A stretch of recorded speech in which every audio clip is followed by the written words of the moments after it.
Falcons, the XR4 Ti. Again, I'm off tomorrow and Thursday on show business for travel.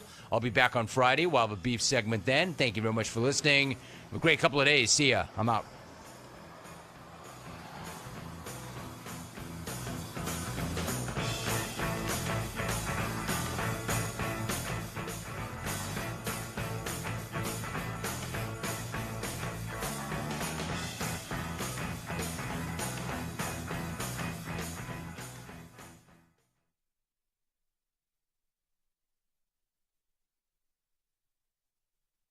You're in a 5-minute break.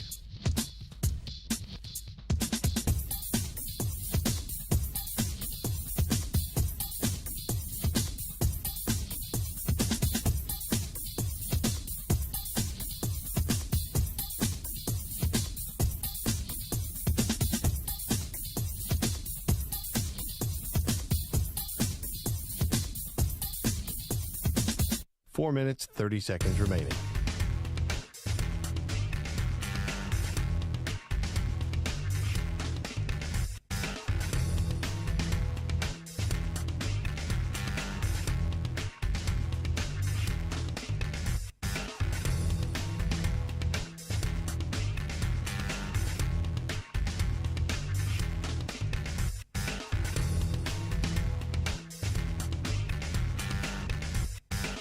4 minutes remaining.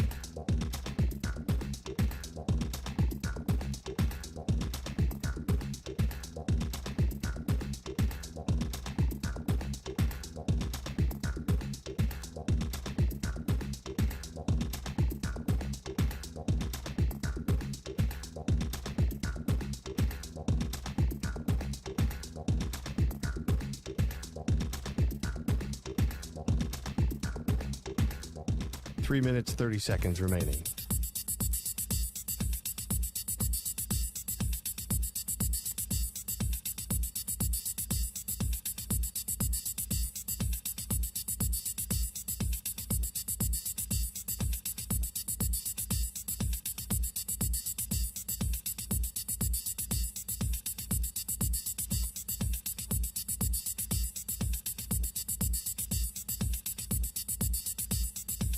Three minutes remaining.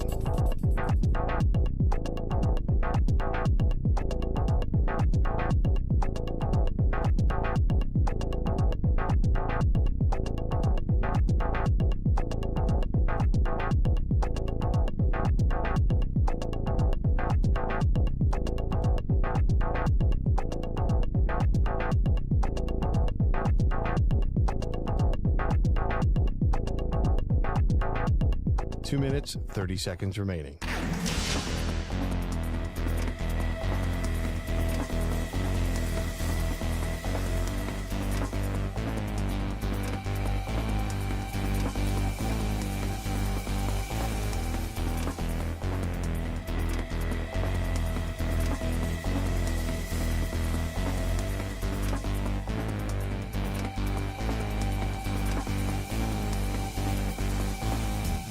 Two minutes remaining.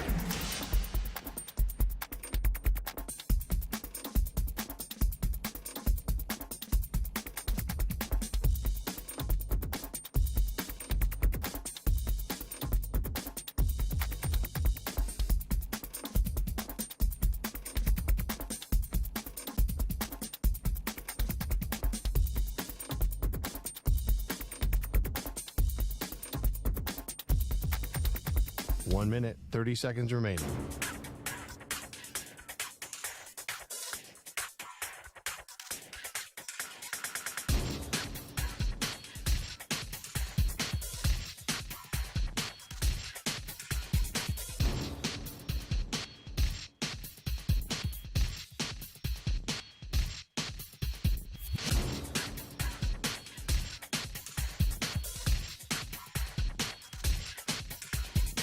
One minute remaining.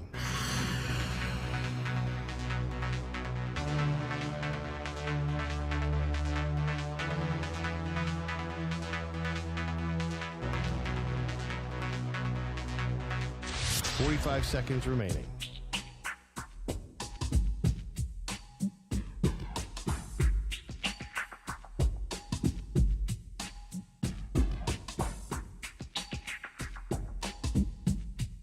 30 seconds remaining.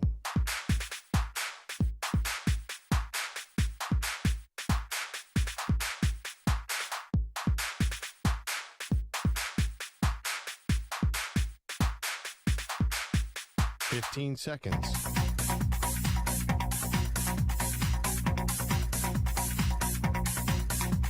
Break ends in 5 seconds.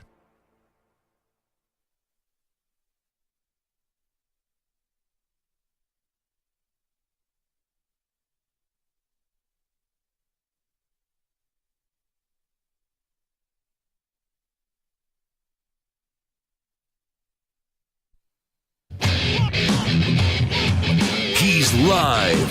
He's nationwide on CBS Sports Radio. This is the Zach Gelb Show.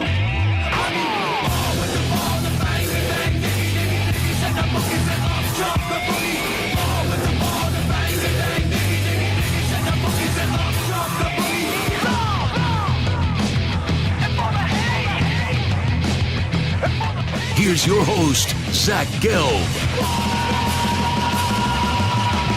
Live from the place show yet not overly ostentatious studios of CBS Sports Radio here in beautiful New York City, sitting on top of the 10th floor of 345 Hudson Street. Welcome on in to a Tuesday edition of the Zach Gelb Show across all the great local CBS Sports Radio affiliates, Sirius XM, channel 158, the free Odyssey app, and of course streaming on YouTube, youtube.com/CBS Sports Radio. 855-212-4CBS, number to jump on in, 855-212-4227. You could always get at me on Instagram, where I'm straight flexing, or via the good old cesspool of Twitter, at Zach Gelb. That's ZACHGELB. We have a full house on the other side of the glass. Carlos Ortiz, Stuart Kovacs, and Ryan Botcher as well. They'll be riding along with me all the way up until 6 p.m. Eastern, 3 p.m. Pacific today. Ben Lieber, the former Vikings linebacker, now a part of their radio broadcast team, is going to join us at the top of the hour. And then in the final hour of the show, Clay Harbor, former NFL tight end, will join us at 5:20 p.m. Eastern, 2:20 p.m. Pacific. I am so happy that today we get to talk about football, and guess what? More football. We'll sprinkle in a basketball topic or two. And I love baseball, but I'm already sick of spring training. The fact that I log on to Twitter today, and I just did so a few moments ago, and one of the first things I see is from a buddy of mine, Rocco DeSangro, who covers Baltimore sports, does a very good job on their TV coverage. So I'm about to rip him, is pretty much the way that I'm setting this up, because I say he does a very good job, which he does. And Rocco's a college buddy of mine going back to our days at Temple University. Really nice guy. Saw him at the AFC Championship game where he showed up in the press box. The Ravens didn't show up on the field going up against the Kansas City Chiefs, and that stopped Rocco from getting a trip to Las Vegas for the Super Bowl. But the first tweet that I see is from Rocco saying, James McCann comes up with a big 2-run double in the fifth to give the Orioles a 4-2 lead. Hashtag Birdland. Is this what we're doing now? Do I need live spring training updates? I can't stand spring training. I can't stand preseason. I hate preseason football. I despise spring training baseball. The only time I liked spring training baseball was when I was a kid. All right? You get to go down to Florida. You get to meet some of the players. You get some autographs. Like, I remember when I was a kid, I got an autograph from Albert Pujols, and I thought that was the coolest thing going to Jupiter, Florida. And then we made a spring training stop in Port St. Lucie, and I was told there was a young 16-year-old prospect by the name of Fernando Martinez, and he was supposed to be the next great Met. And the guy never ended up amounting to anything because that's the Mets. But I understand people have jobs to do, and everyone has to make a living. But I think I could speak for all of us, where we could live without the play-by-play nonsense from spring training. The only time maybe I'll allow it, if it's a younger player looking to make the team, and maybe these at-bats actually matter. But when you have an older catcher, a veteran in James McCann, I don't need to hear about his big 2-run double in the fifth inning. First off, it's an oxymoron. There's no such thing as a big hit in spring training. But it drives me nuts. And it's not just Rocco. I'm getting live updates about the Mets in spring training and all this nonsense. Just stop. if you need to live tweet out and live post about spring training, I actually feel sorry for you. I do. And I said this before.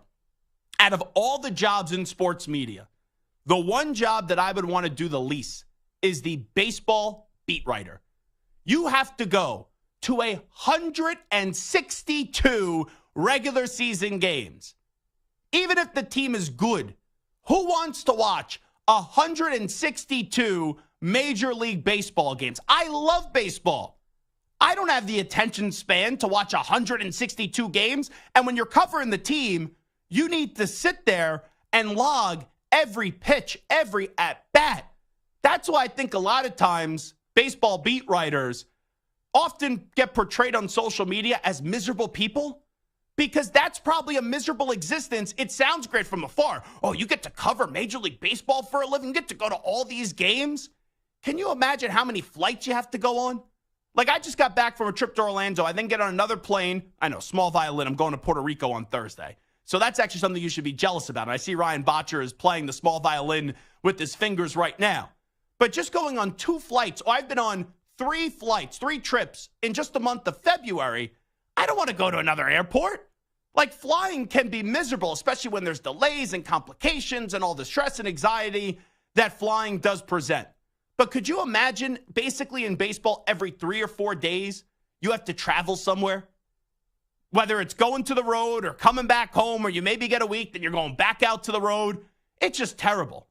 And I've always said this about Major League Baseball. The problem is there's too much access to athletes. Like, people go, oh, Major League Baseball, they do a terrible job marketing their players. You're not wrong. That's a Rob Manfred problem. We all know that. He's just a buffoon, and we're counting down the days until his retirement. But there's also, when you're a beat writer, do we really need to speak to the players before the game and then after? Like, after the game, I get it. But the before the game availability, and I've been in some of those scrums, I've been in some of those clubhouses, it's just too much access. So no crap, when baseball players have to talk to you twice a day for 162 games, no wonder why they all seem like they're a bunch of snobs or they're a bunch of arrogant you-know-whats. Because there's too many times to be talking to these baseball beat writers. So happy spring training to all. And can't wait for the baseball season when it starts at the end of March. Not now with spring training. And I get why companies want to go to spring training, because it's a vacation. People actually covering the sport, they don't give a rat's ass about spring training outside of the fact that you get to go to nice weather.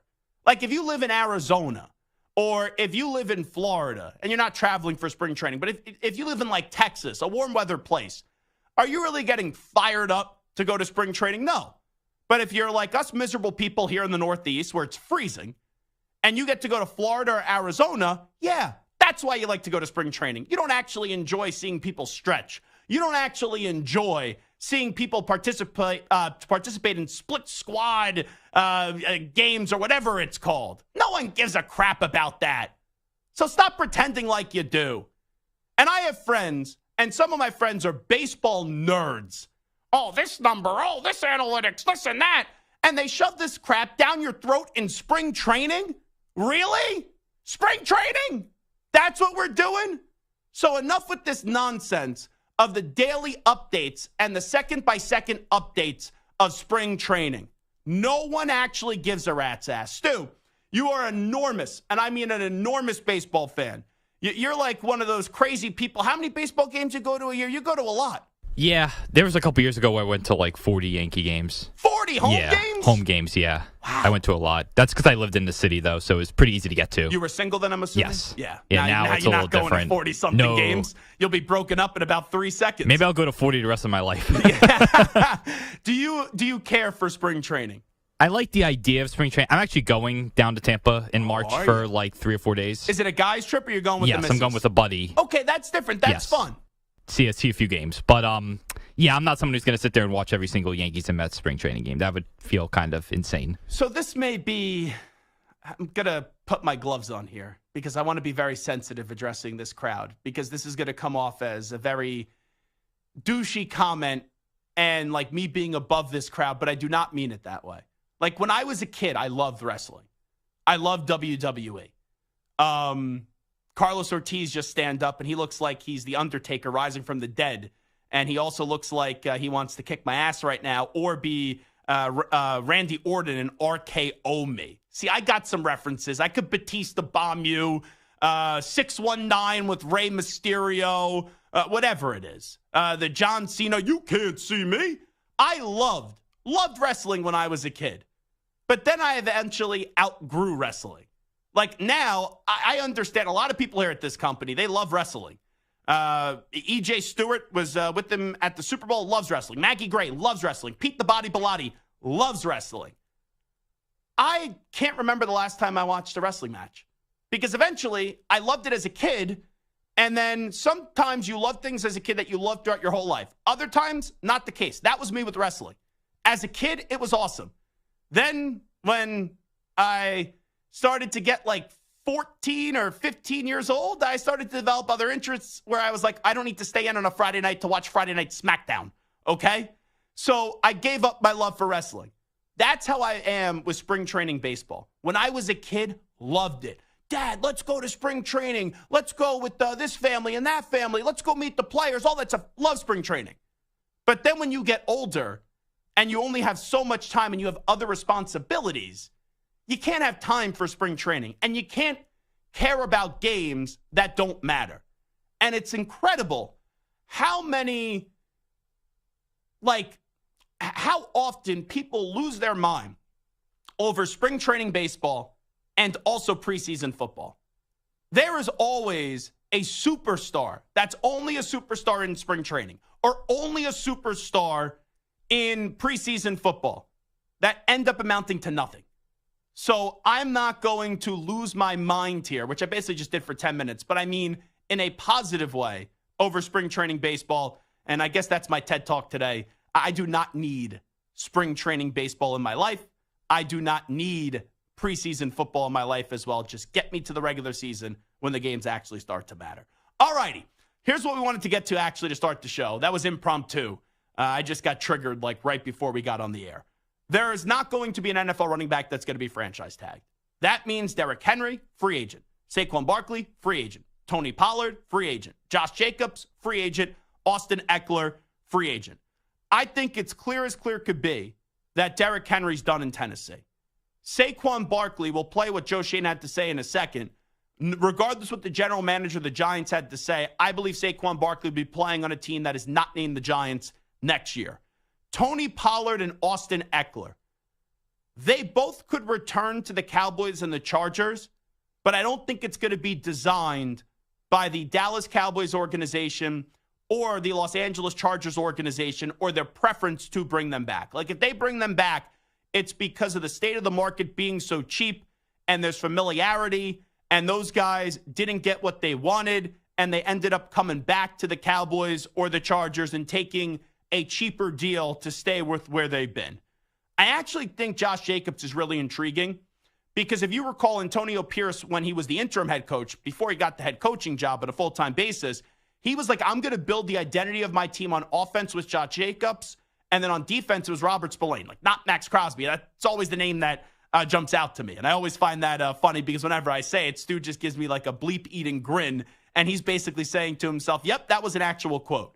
So if you're saying a few months ago that Josh Jacobs is going to be the identity of your offense, you kind of pigeonhole yourself into making sure that he ends up coming back.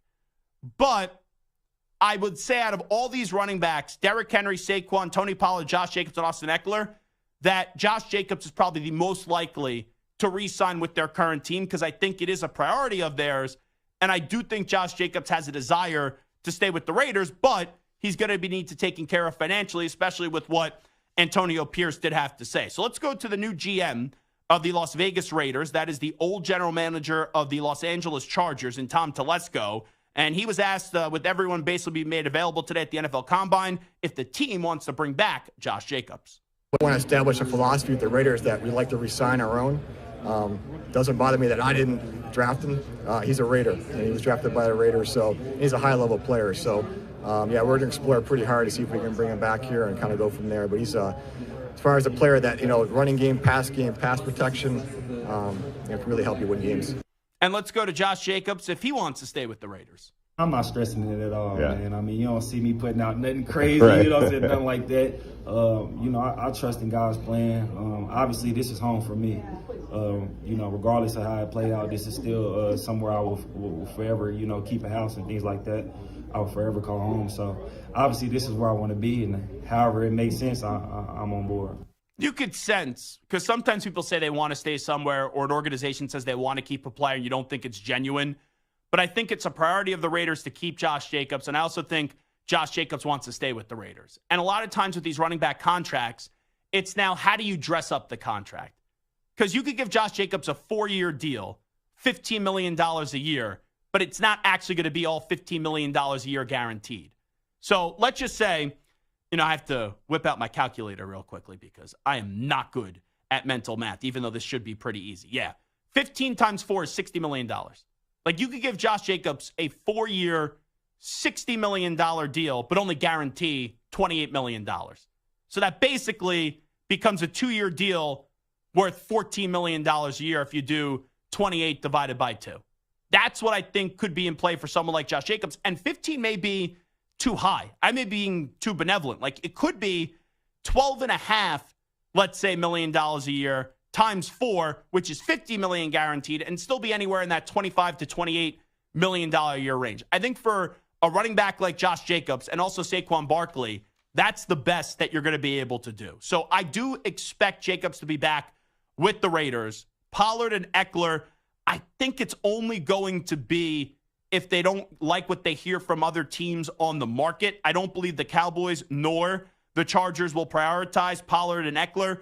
For Derrick Henry, he already said goodbye to the team. Here is the general manager, though, of Tennessee, the Tennessee Titans, and Rand Carthon, on if Derrick Henry's going to be back and what his status is with the team as he gets set for free agency in a few weeks. He knows where we are and we know where he is. I think you guys that have been around, a year know that we don't really talk about, players' contract status in public. But we'll be well positioned to do whatever we need to do. However, when those conversations need to be had, we'll have them with Derek and his team. Oh, they're rebuilding. So it doesn't make sense to bring back a battering ram running back, a bell cow back, who has a lot of wear and tear on his legs. And when, let's say, he has 2 more really great years left, do I think Tennessee's going to be able to refix their roster that quickly? The odds are stacked against them. And whenever you start off by saying he knows where we stand and all that stuff, and also Derrick Henry, they know what he wants, I think it's pretty clear when you go through that BS that he's going to be gone from the organization. That was a goodbye in Week 18. In all likelihood, probably Derrick Henry's going to land with either the Baltimore Ravens, who tried to get him before the trade deadline, or I could see the Dallas Cowboys making a play at Derrick Henry. How about Saquon Barkley? I think this is an intriguing name on the market because he has so much talent, but he isn't someone that always stays healthy. Here is the Giants general manager, Joe Shane, on if they want to bring Saquon Barkley back. We have, Saquon Barkley, which we're going to talk to his representatives this week. There's nothing new on that front. The conversation, the plan all along was to meet here in Indy and have those discussions about, how we're going to move forward with him. He's a guy we'd like to have back. So those conversations will take this week and will take place this week, and we'll see if we can get something done. There's a lot of history here, and there's been a lot of offers exchanged. I don't think much changes from last year to this year with Saquon. I have a tough time believing that they're going to agree to a number, and it's going to take Saquon to come down from his asking price to get this deal done.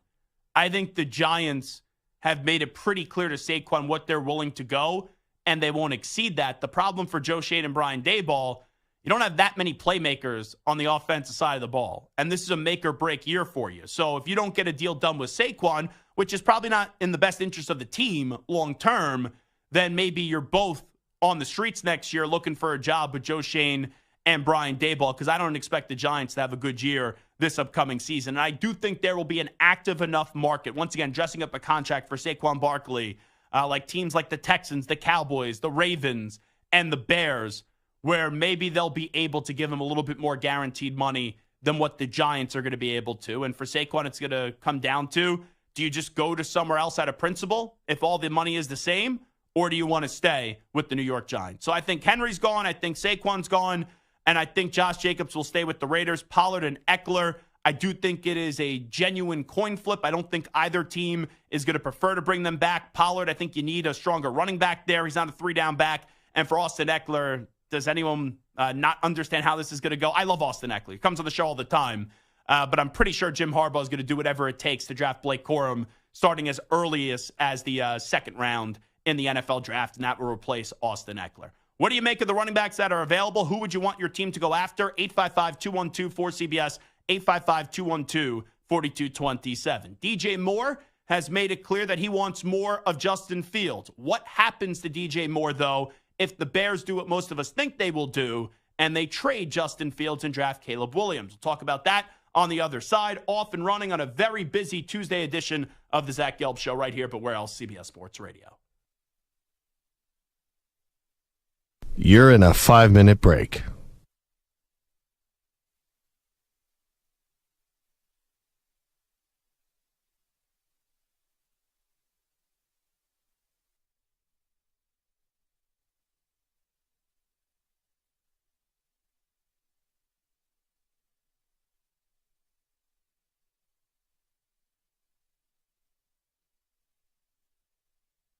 Four minutes, 30 seconds remaining.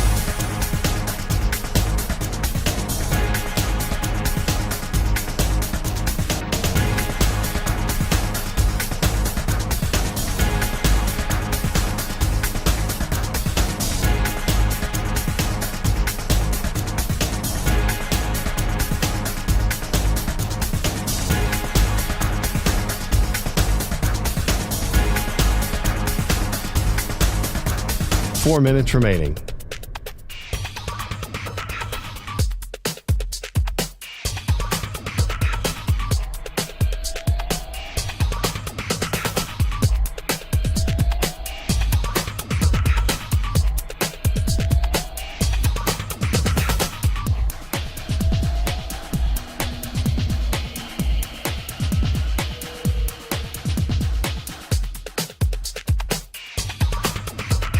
Three minutes, 30 seconds remaining.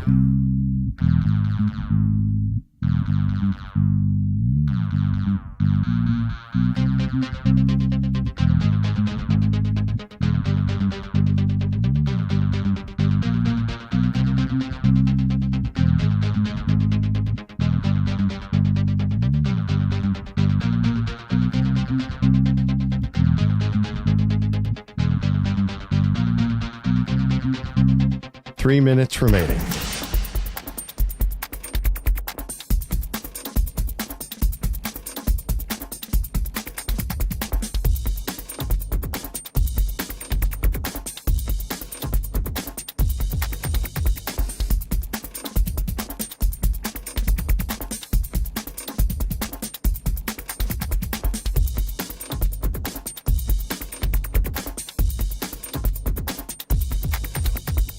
Two minutes, 30 seconds remaining.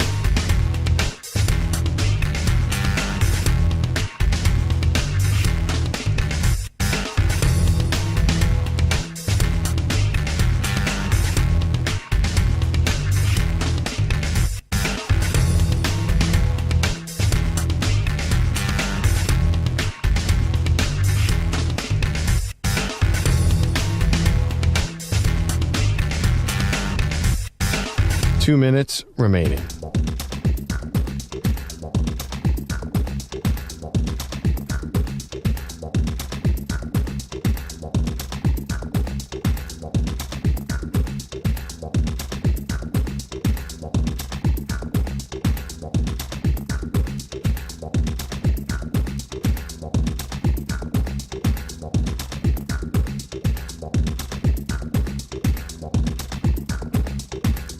One minute, 30 seconds remaining.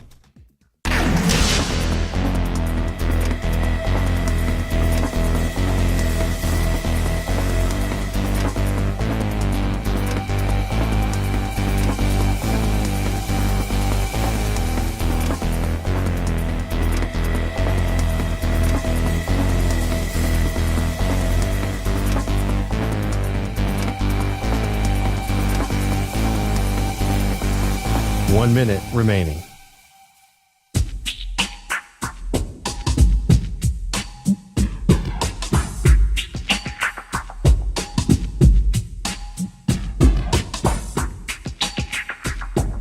45 seconds remaining.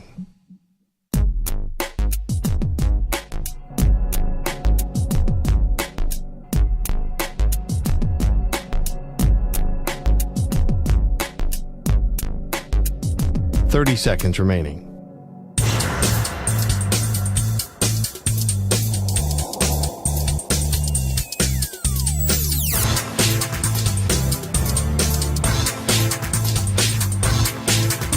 15 seconds.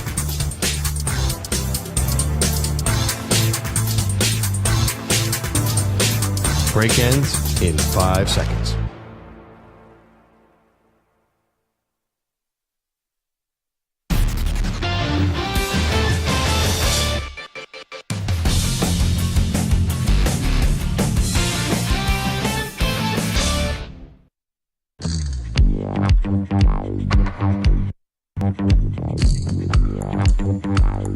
Now back to the Zach Gelb Show. All right, it is the Zach Gelb Show on CBS Sports Radio.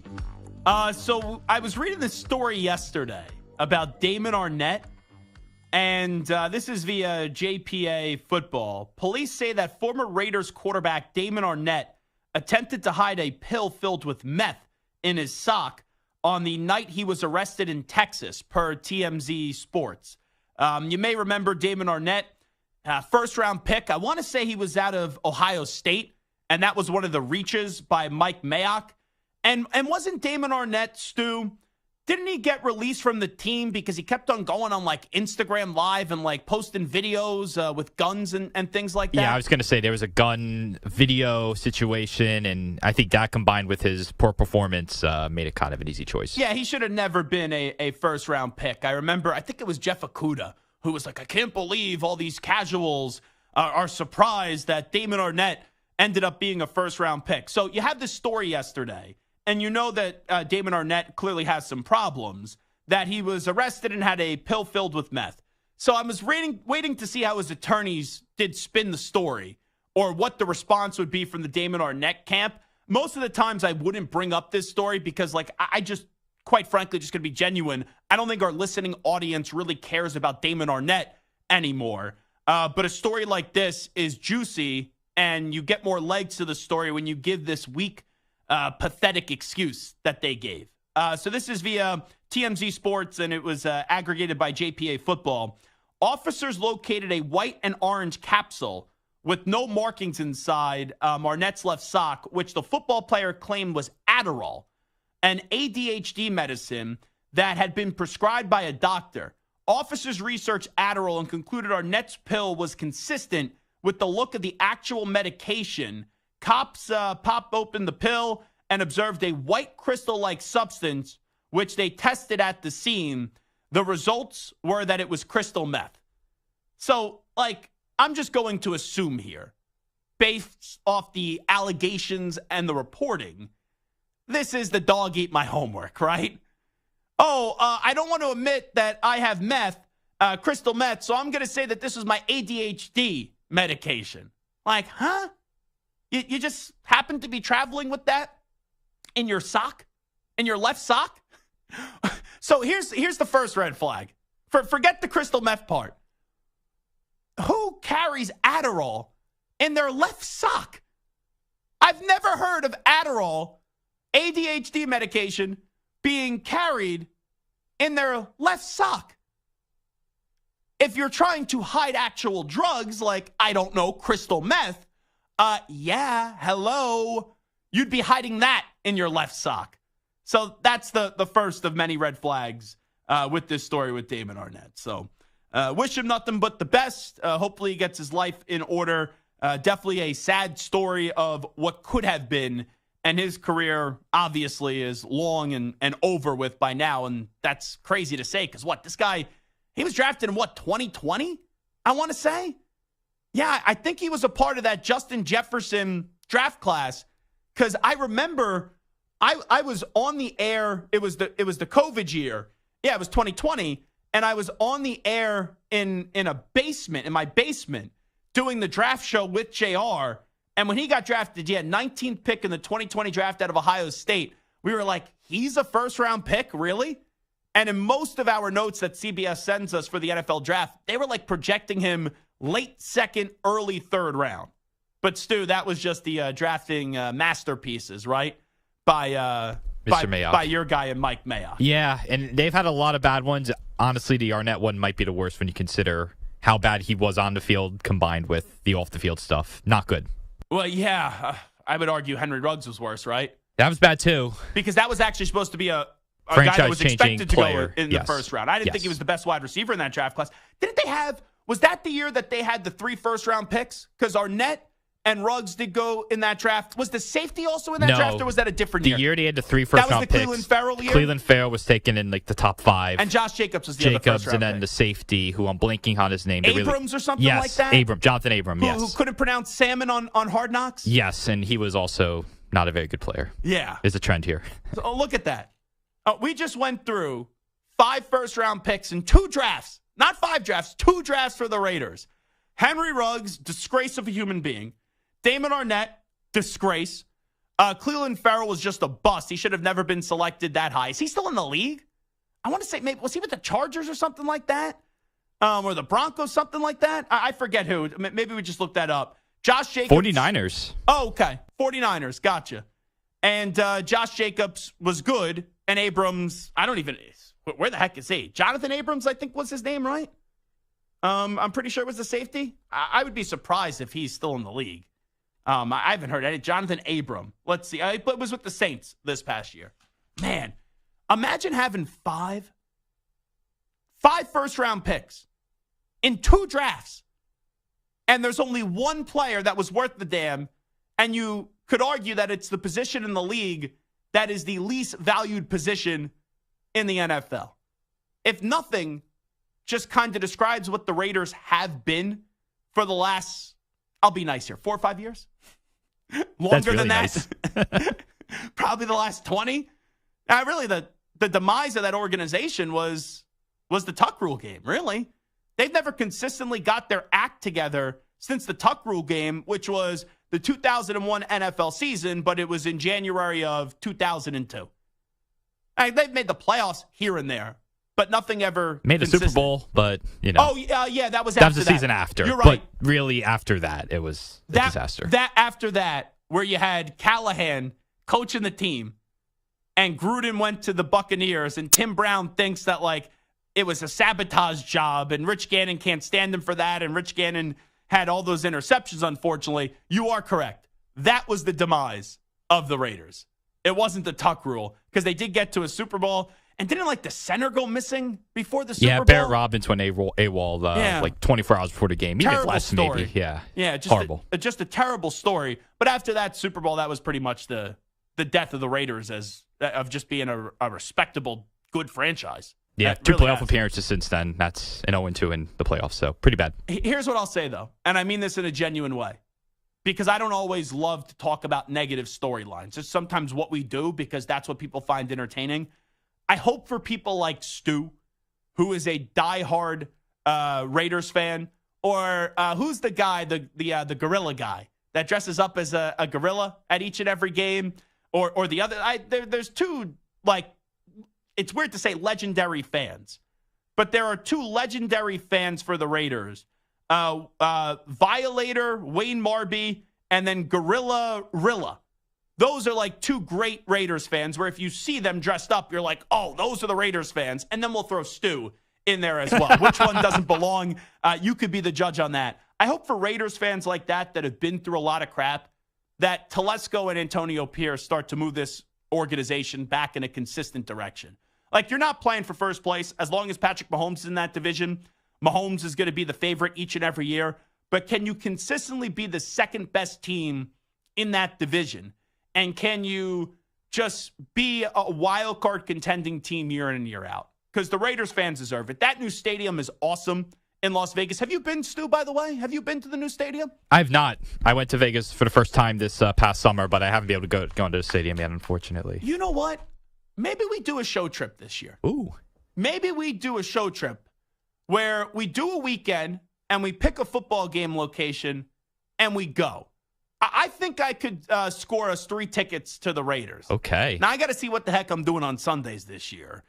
with Eye on Football and all that stuff. But, even if I do Eye on Football this year, I'll tell management, hey, I need a weekend off, okay? And I think management will, even if they may not like it, they'll give me the weekend off, and we'll do a football trip this year. Man, I would think we got to go to the Raiders, right? You're not going to get an argument out of me from that. Let's yes. see. But I really do genuinely hope. Now, where are you at with the quarterback? So that's the thing. I don't think O'Connell's the answer. I think they're hot going to take. Yeah. You disagree with Max Crosby when he joined us at the Super Bowl? They've got to adjust the quarterback, whether it's signing someone or drafting someone with the pick or trade. Maybe if they trade up, that would probably be the ideal scenario. But because they're like 13th, right? They're 13th overall. Yeah. So you got to trade up to get if you draft McCarthy 13th. No, overall, they can't do that. No. Or Michael Penix Jr. I don't think that's going to be well received. Maybe you could move up to 3. Going from 13 to 3 isn't impossible, but then you're getting the third quarterback of the draft, let's just say. But who knows with the way that we evaluate quarterbacks. Fields would be great for them. I agree. Even with the coordinator, I think Fields would be. Getsy. Yeah, that's a little weird. I thought before the Getsy hire, that would have been the home run trade or acquisition. But even with him, I think it could still work, but it's a little weird now, I think. Yeah, you're not wrong on that. Fields would be priority number 1, I would say. If not, I'd take Russ. You would take Russ. I would take Russ on a team-friendly deal. 1-year deal. And then you punt the quarterback another year. Yes. I think that's not a bad option. If he's good somehow, then maybe they have a quarterback for 2 or 3 years. But would you give Kirk Cousins, let's say, 3-year deal? Let's go $115 million fully guaranteed. So that is $38 million a year. It's a lot. But that's a good price for a quarterback. It is. $38 million a year. I'm a little wary about the Achilles. Coming off Achilles, he's a little older now. I kind of think it's kind of like a lateral move with Derek Carr. You're kind of going from Carr to him. Yeah. I think he's better than Carr, so that's probably unfair to Cousins, but it's still Cousins in the same. Is better than Carr. It's still in the same ballpark where he'll at least get you to the big game. He'll get to the playoffs, but I don't know how much further than that. I wouldn't be totally opposed. Look, it's better than O'Connell. But here's the problem. So they made it clear that Devontae Adams isn't getting traded, right? They've made that clear. The Vikings today made it clear that Justin Jefferson isn't getting traded as well.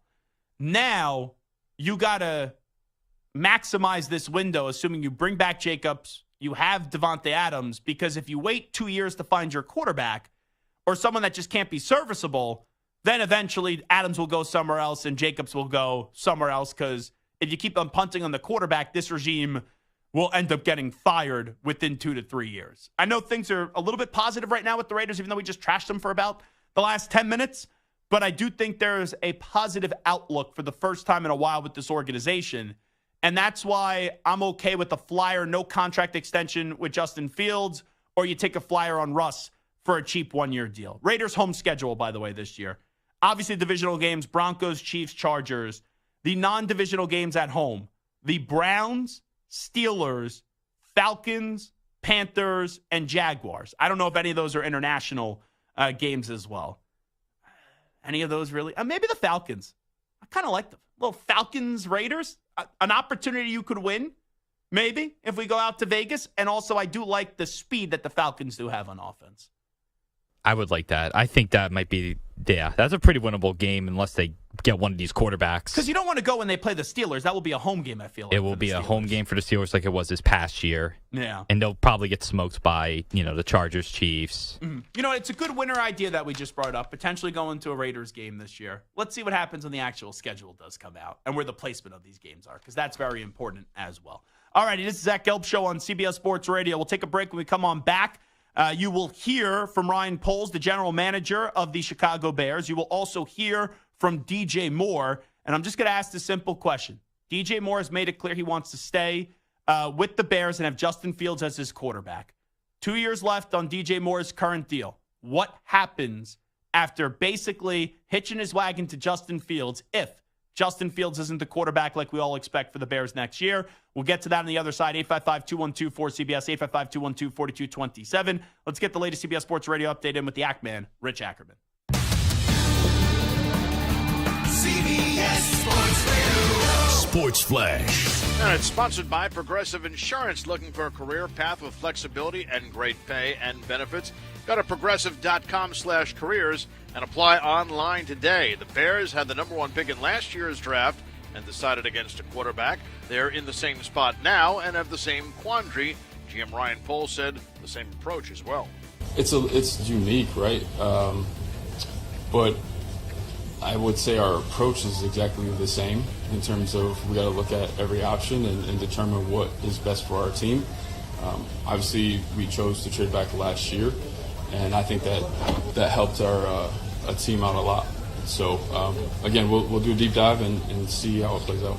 Shaq Barrett is a two-time Pro Bowler and now on the market. He is reportedly being released before being due a $15 million roster bonus by the Bucs. The Ravens will use the franchise tag on defensive tackle Justin Madubuike, and Davante Adams not going anywhere, according to new GM Tom Telesco, who said Adams is a Raider. I'm Rich Ackerman. We are CBS Sports Radio, and our Twitter handle is @CBS Sports Radio.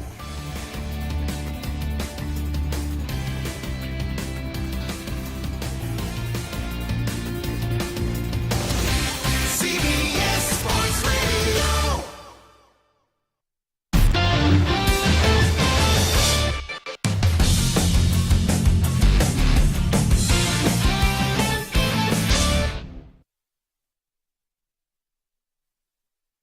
You're in a 5-minute break.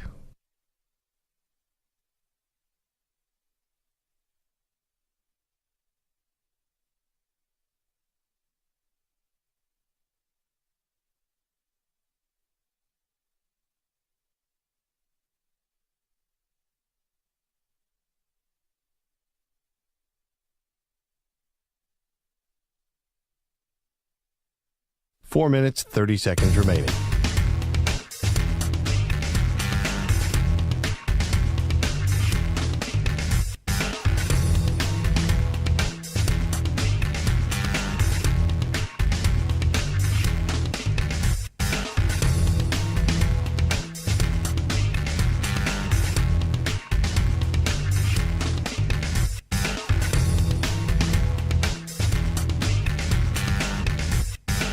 Four minutes remaining.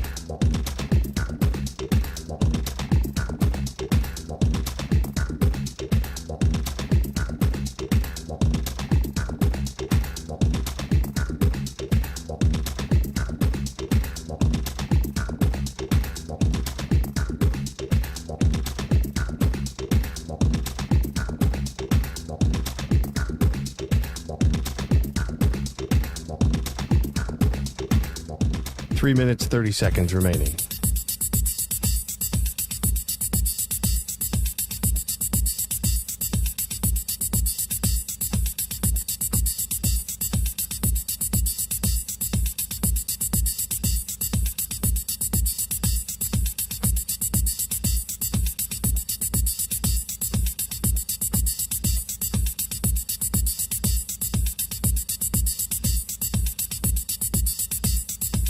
Three minutes remaining.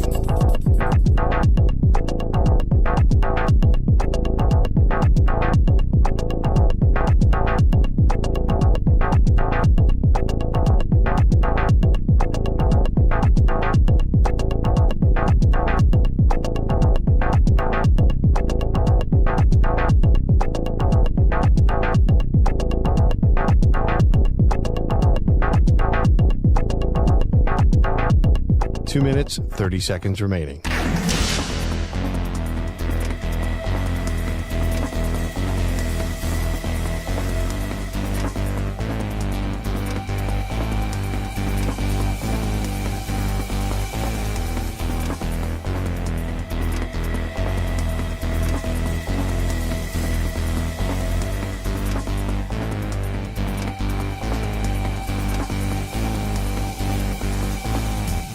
Two minutes remaining.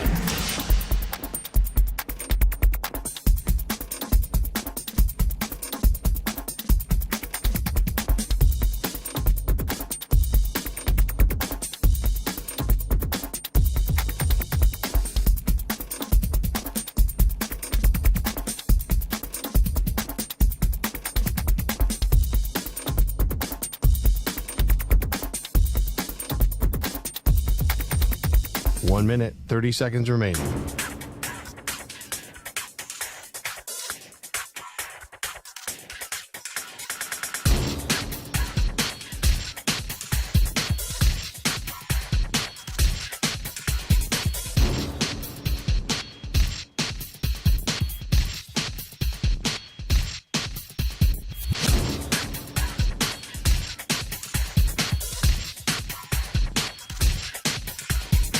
1 minute remaining.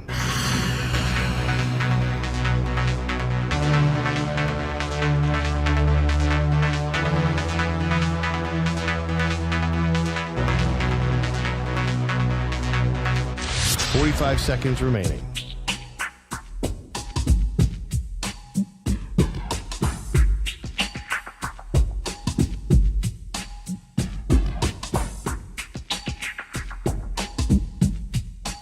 Seconds remaining.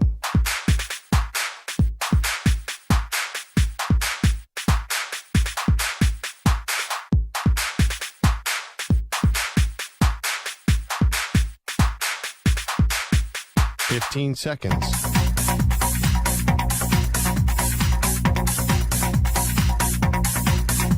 Break ends in 5 seconds.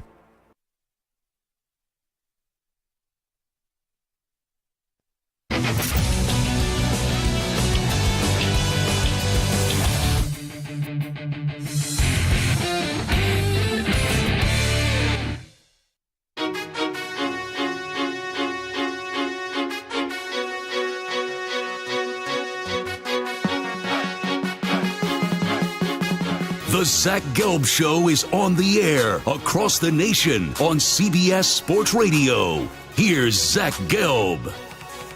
The Defensive Player of the Week is sponsored by the Navy Federal Credit Union, who proudly serves the Armed Forces, DoD, veterans, and their families. Their members are the mission. Learn more at NavyFederal.org. This week's player is Spurs big man Victor Wembanyama. Friday versus the Lakers, he had 27 points, 10 rebounds, 8 assists, 5 steals, and 5 blocks, also known as the rare 5x5. Wemby's 5x5 is just the 5th since 2006 and the 1st since Yusuf Nurkic in 2019. He's the second first-year player to hit the 5x5. Is that like a big stat, Stu? I've never really heard in one of these reads the 5-on-5 get a lot of play. Like, am I just really off by that? Like, it's impressive, don't get me wrong, because usually we kind of go with triple doubles. Yeah. And now the triple double, I feel like, doesn't have the same meaning as it once has. Like, there used to be a time you get a triple double. It's like, oh, wow, that's a big deal. Now it's like, oh, okay, whatever, you got a triple double. So now we are looking for at least 5 points. Well, that wouldn't be impressive. 5 rebounds, that wouldn't be impressive. 5 assists, that wouldn't be impressive. You have to get the, like, almost close to the triple double on that, which Wembanyama did in points, rebounds, didn't do an assist.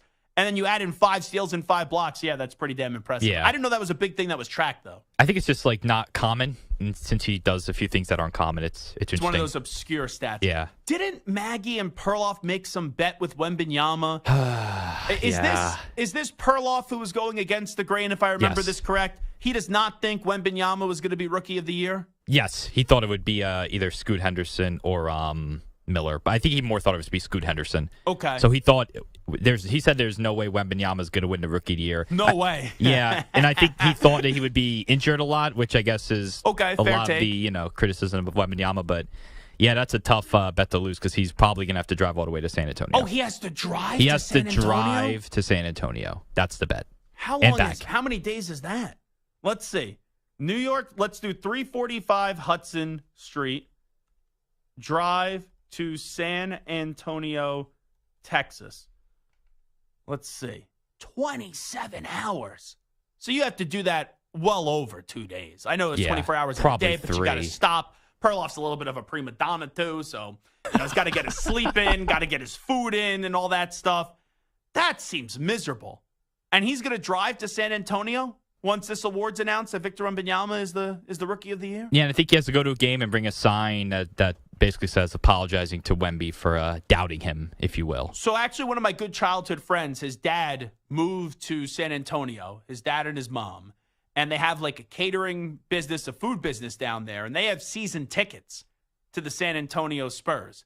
So I wouldn't be interested in driving because I could not sit in a car for that long, but I would maybe fly down, be a good pal, and go meet Perloff in San Antonio and then fly back, but I'm not driving that long. You can't drive. There's no way. No, that's just the definition of insanity. We're going to see how he weasels out of that bet. Like Maggie once, didn't she weasel out of a bet? I forget what that was. There was something that she weaseled her way out of. And it was like the Chiefs-Bills spread. It was, Eagles. Eagles, Bills spread, and it was they did the spread instead of because the Eagles won. I was at the game. The Eagles won the game in overtime. The Eagles won the game in overtime, but Maggie was like, "Oh, it was a spread bet," and I guess that the Bills still covered or something like that. Like the Eagles didn't cover the spread, so no one had to do it. They did though. Well, no, everyone dressed up. Spike mandated that EJ had to wear a Matthew Slater jersey. Perloff had to wear a Bills whatever, and then Maggie had to wear Eagles garb as well, which was ridiculous. Maggie lost the bet. She should have the Bills lost the game in overtime. She should have just dressed up. So now, since Maggie weaseled her way out of a bet, I guess Perloff has to weasel his way out of this bet. There's no way he's driving 27 hours to San Antonio. There's no way. It'd be good show content. You know what? Maybe I would hitch my wagon to that bet. Get in some of those headlines as well. I'm not sitting for a few clicks on awful announcing and Barrett Sports Media. No, thank you. I am not sitting 27 hours in the car. Let's hear from Ryan Poles on what the team will do with their quarterback for now in Justin Fields. It just depends on what opportunities pop up. I will say this. I think you guys know me well enough now. If we go down that road, I want to do right by Justin as well. No one wants to live in gray. I know that's uncomfortable. I wouldn't want to be in that situation either. So we'll gather the information. We'll move as quickly as possible. We're not going to be in a rush and see what presents itself and what's best for the organization.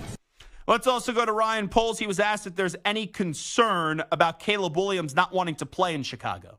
No concerns about that at all. I would love to know why, if that was the case. Like I said, I think as a young quarterback, and I've been around it, the infrastructure is important, and I think we've made really good progress in terms of having really good infrastructure for whoever were to come in, or if Justin were to stay here as well. I get it. A lot of quarterbacks have been ruined or failed in Chicago, but this is actually not a bad destination now because you have DJ Moore there. But here's the problem. DJ Moore has made it as clear could be on this show and other shows, and then I guess we could say quadruple down, probably more than that at this point, on the NFL Network yesterday. Here is DJ Moore on Justin Fields. I still don't think they compare to Justin right now. The relationship gelled real well from the beginning. Since I got traded, he was in contact, and then we started throwing together. So it made the transition into games and everything easy. I've always said this. DJ Moore is an incredibly underrated wide receiver. He is easily a top 10 wide receiver in the sport. But with how adamant he's been on keeping Justin Fields, I just raised this question. What happens to DJ Moore if they trade Justin Fields and do what most of us expect, and that is select Caleb Williams at number 1? And I just wonder, when you have 2 years left on the contract and you start to say things like Justin Fields is better than the current draft prospects, how sensitive maybe Caleb Williams is when he gets to Chicago. And yes, Caleb Williams could realize that DJ Moore is a great talent, and DJ Moore is great. And I don't use that word very easily and very freely and often. But when you have a wide receiver who's been so clear who he wants as the quarterback, and then you bring in somebody else, it feels like that relationship would get off to a rocky start. And it wouldn't surprise me then, with 2 years left on the deal, you suck it up, you play this year, and then maybe with 1 year left on the contract, DJ Moore tries to force a trade out of Chicago. I do think, though, that selecting Caleb Williams at this point is probably the best decision for the Chicago Bears and the most likely decision. But I do understand the other side of the argument. I've made it before, where I don't think Fields is a franchise quarterback, but he can be a good quarterback. You get DJ Moore, you keep him there, and you make him happy, and then you find a way to still get Marvin Harrison Jr., like you trade down to 2 and the Commanders come up to 1. Man, that puts the Bears in a really good spot. But then if Caleb Williams goes on to be that transcendent talent like some people expect him to be, I don't believe that Justin Fields has a higher ceiling than Caleb Williams, and then you'll ultimately end up regretting it. So that's something to monitor, how DJ Moore is going to handle this if it goes the way that we expect it to go, with Caleb Williams being his next quarterback. Because when you said all this and you've been a good teammate and you showed your loyalty to Justin Fields, you threw all your support about him, well, you may not get what you want, and that could create one awkward situation with most likely Caleb Williams and DJ Moore that ultimately, and it would stink for this to happen, could lead to a future trade down the road of DJ Moore with the Chicago Bears going somewhere else. Zach Gelb Show, CBS Sports Radio. Ben Lieber will join us next.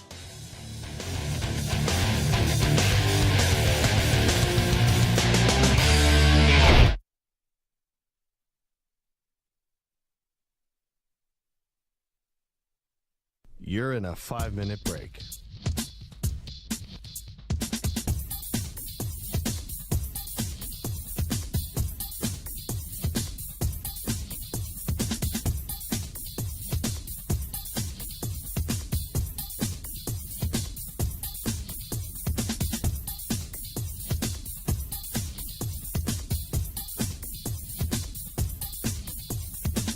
Four minutes, 30 seconds remaining.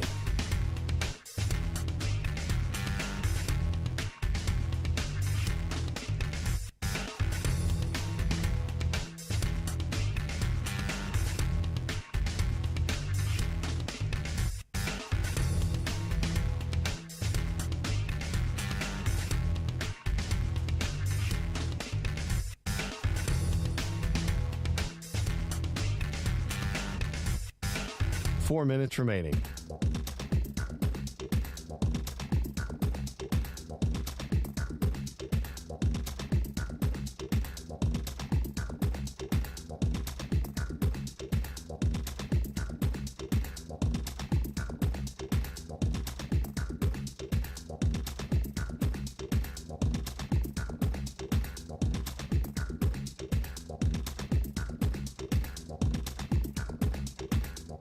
Three minutes, 30 seconds remaining.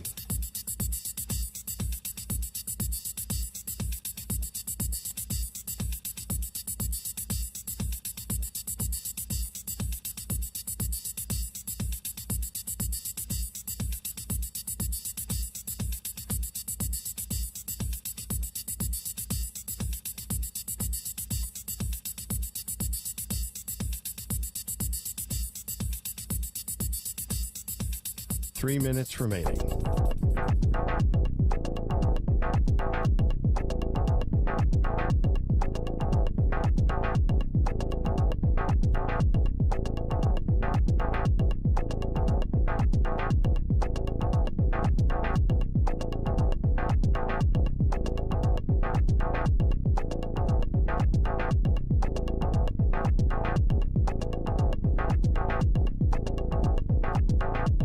Two minutes, 30 seconds remaining.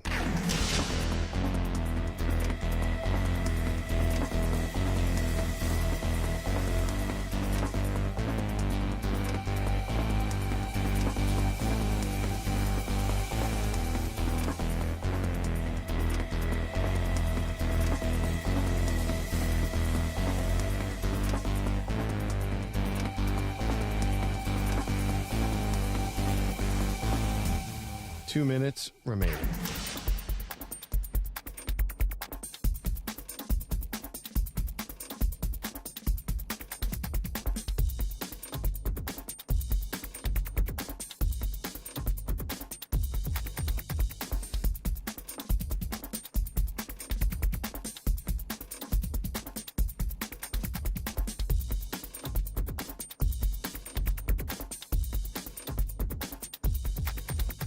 One minute, 30 seconds remaining.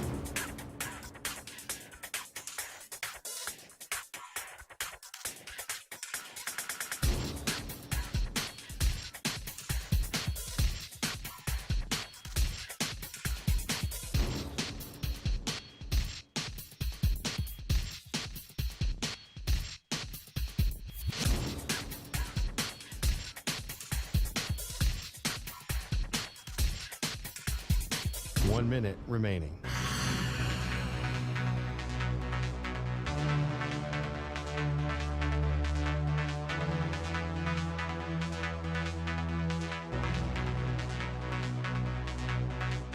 Forty-five seconds remaining.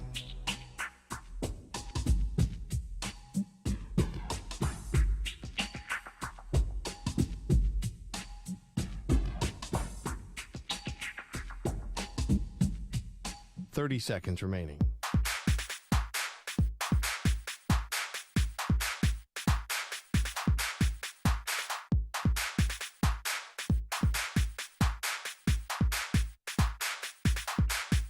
15 seconds.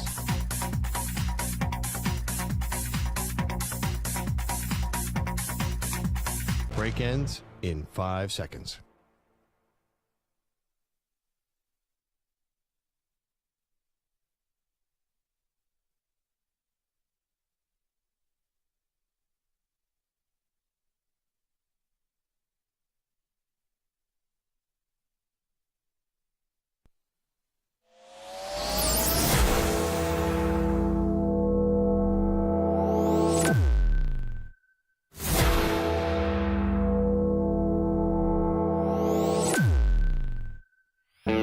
He's live. He's nationwide on CBS Sports Radio.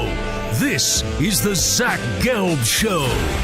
Alrighty, rocking and rolling. Hour number 2 of our radio program. A lot going on with the future of the Minnesota Vikings. So let's head out to the guest line right now and welcome in a former Vikings linebacker, now been a part of their broadcast team for a while, and that is our guy, Ben Lieber, kind enough to join us back on the Zach Gelb Show on CBS Sports Radio. Ben, always appreciate the time. Thanks so much for doing this, and how you been?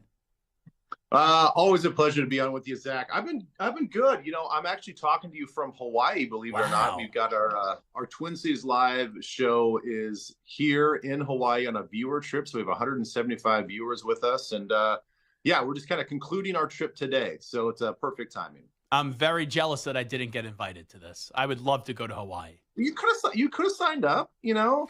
You just pay attention to my social medias. Like, I had the link out there. You could have signed up. I was expecting, like, hey, complimentary invite, put me up at the resort, you know, free of charge, get me some steak dinners and stuff like that. You know, I know you still got some NFL money in that bank account of yours, Lieber.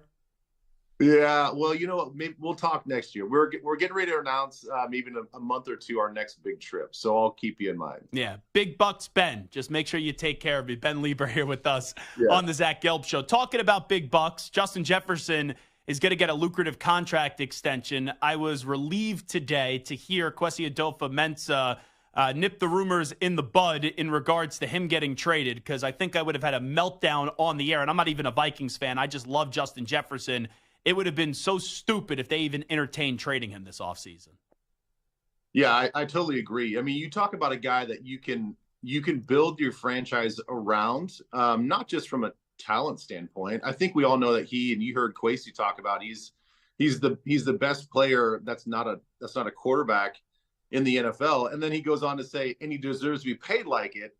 So he understands even the value that he has on the field. But the one thing that I appreciate, and I think a lot of Vikings fans, a lot of football fans appreciate, is like how he approaches the game. You know, he's not a diva wide receiver. I mean, the guy is what they call a dog. I know that word is used a lot, very much an NFL buzzword, but he really is a dog. He goes out there and he'll block. He plays with a tenacity. He's got leadership to him as well. That he's the type of guy that you want the offense to resemble and reflect. And that really comes down to, you know, all the way down from the head coach as well. He's got that grit to him as well. I know it's a lot of money, but I said this last year, that they should not mess around here. They should have got the deal done last year. It's one thing to say you're not trading him, but you could still go through this season without giving him a contract extension and then wait until next offseason, which I think would be a mistake, because then it's back-to-back years of not getting this done. And then you get down the franchise tag road. Like, are you fully confident that they'll get this long-term deal done this offseason? Because once the GM said what he said today, I don't see why this deal wouldn't get done then in the next few weeks. Yeah, I agree with you. I obviously there's mutual respect on both sides. I think it's, you know, maybe it's a little bit like Kirk Cousins' situation, where it's not so much about the money itself, it's about the terms and the conditions. And, you know, maybe after they saw what, and I understand it was Rick Spielman, but maybe after they saw what happened with Kirk, they're like, well, maybe we'll press the Vikings organization if the Will family is willing to do that. Let's go for a lot more guaranteed money. Mm-hmm. I don't know if that's the sticking point, but I feel like it was probably the terms and the conditions versus the actual total value of the money. And it sounds like, yes, they were very close. So if they were very close at the beginning of the season, they also, you know, obviously throughout the rest of the season, I know that he got injured, but, you know, he came back and still played with that fire in his belly, and they understand the importance of him on the team. They know that they have to get something done. They know from a fan standpoint, I think they'd lose the fans. They would have a lot of people jump off this Vikings bandwagon or whatever you want, this fandom, if they let Justin Jefferson go via trade. talking to Ben Lieber right now. How about Kirk Cousins? I know you brought it up a little bit, his future. I've been saying all offseason it does make sense to bring him back, but I kind of feel as if he's going to be playing somewhere else next year. Zach, I go back and forth on this one. You know, when I see somebody like PFF put out some numbers of like, oh, well, you know, maybe he'll take, what about this deal? And it's like, okay, you know, 2 years, 70 million, you know, it's not fully guaranteed. I would like to bring him back. I feel like that's a good deal for both sides. You know, when we heard this like fully guaranteed 45 million per year a couple weeks ago, I'm like, absolutely not. I wouldn't do it for that. I really think that they're going to have to sniper shot this deal. It's going to be a small window. It's going to have to be somewhat of a fair market value. I do not think that Kirk Cousins is going to give some sort of hometown discount. I think that he's going to look at the market. He's going to understand what his value is. He's going to want something close to that. I don't think you're going to give him guaranteed money. So if that's what he wants to stand on, well, then I think you have to let him go. I think that the Vikings will bring him back. I think they want to bring him back. I think that they will still go out and draft a quarterback that they think could be his successor. But that quarterback that they draft is going to know that you're going to sit behind Kirk Cousins for at least one season.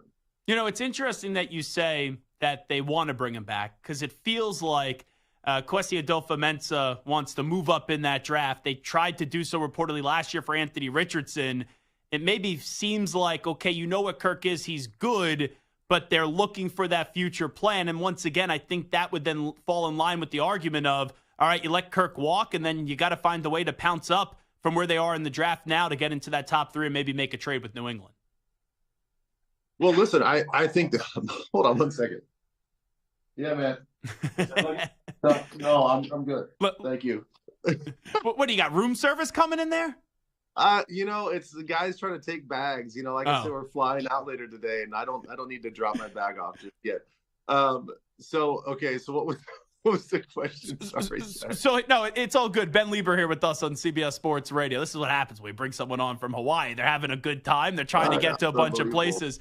But basically what I was saying was, it's interesting that you think they want to bring him back because it feels like every sign the last 2 years, whether it's trying to trade up for Anthony Richardson or even the draft reports this year would say that they're going to try to go move up in the draft once again. Well, I'm still in the camp of all these things are not mutually exclusive. I don't think that if you sign Kirk Cousins, like, well, we're taking the first best defensive lineman or edge rusher at number 11. I still think that you can leverage that situation. You can still try to move up in the draft and get the quarterback that you want. Again, knowing that quarterback doesn't have to play right away. You get a little bit of a break and say, like, we're not going to put a ton of pressure on you. You're going to be our future guy. Kirk's going to understand that. I'll push back a little bit on the Richardson thing as well. Nobody knows. I mean, we always hear about these things months and months after the fact. The fact that the Vikings wanted to move up. Well, did they like, okay, they put in a phone call. Maybe the phone call was like, yeah, right, that's a ridiculous offer. Hang up. And then you can come back months later and say, well, look, fans, we tried to move up in the draft. It didn't work out. We don't know how hard they really tried to move up. So I don't really put a lot of stake in some of those rumors. I think that you look at the way Kirk played this year, you gave him a better offensive line. You got him another, wide receiver that is phenomenal as a rookie. That's going to be even better. The run game wasn't even complimentary, and yet Kirk was playing at an MVP level. And also the defense got a lot better, which was huge. And you look at the defense and you see what they did, and we all understood, you're looking at this defense, we're winning because of scheme. We're winning because of X's and O's. Yeah, we have some players, but we need to really bolster the talent and the depth of that defense, and we're still much better than we were last year. So I think this team knows that we are very close with the coaching staff that we have, with some of the players that we have, that why throw it all away in this window of the next 2 to 3 years with the rookie quarterback and not bring back Kirk Cousins? So I think this can be a very competitive team, a playoff team, if they bring Kirk Cousins back. All right, let's go around the rest of the division. Just some quick hitters with Ben Lieber before we let him run. Bears, they're going to trade Justin Fields, you think, and they're going to take Caleb Williams at one? Yeah, I think so. I think they have to do that. I mean, just resetting the time clock on paying a quarterback, especially with with all these deals that are going to go up because of base off percentage of the salary cap, you're going to have to pay these guys, even whether you think the talent is there or not. You're going to have to pay them when their time is come.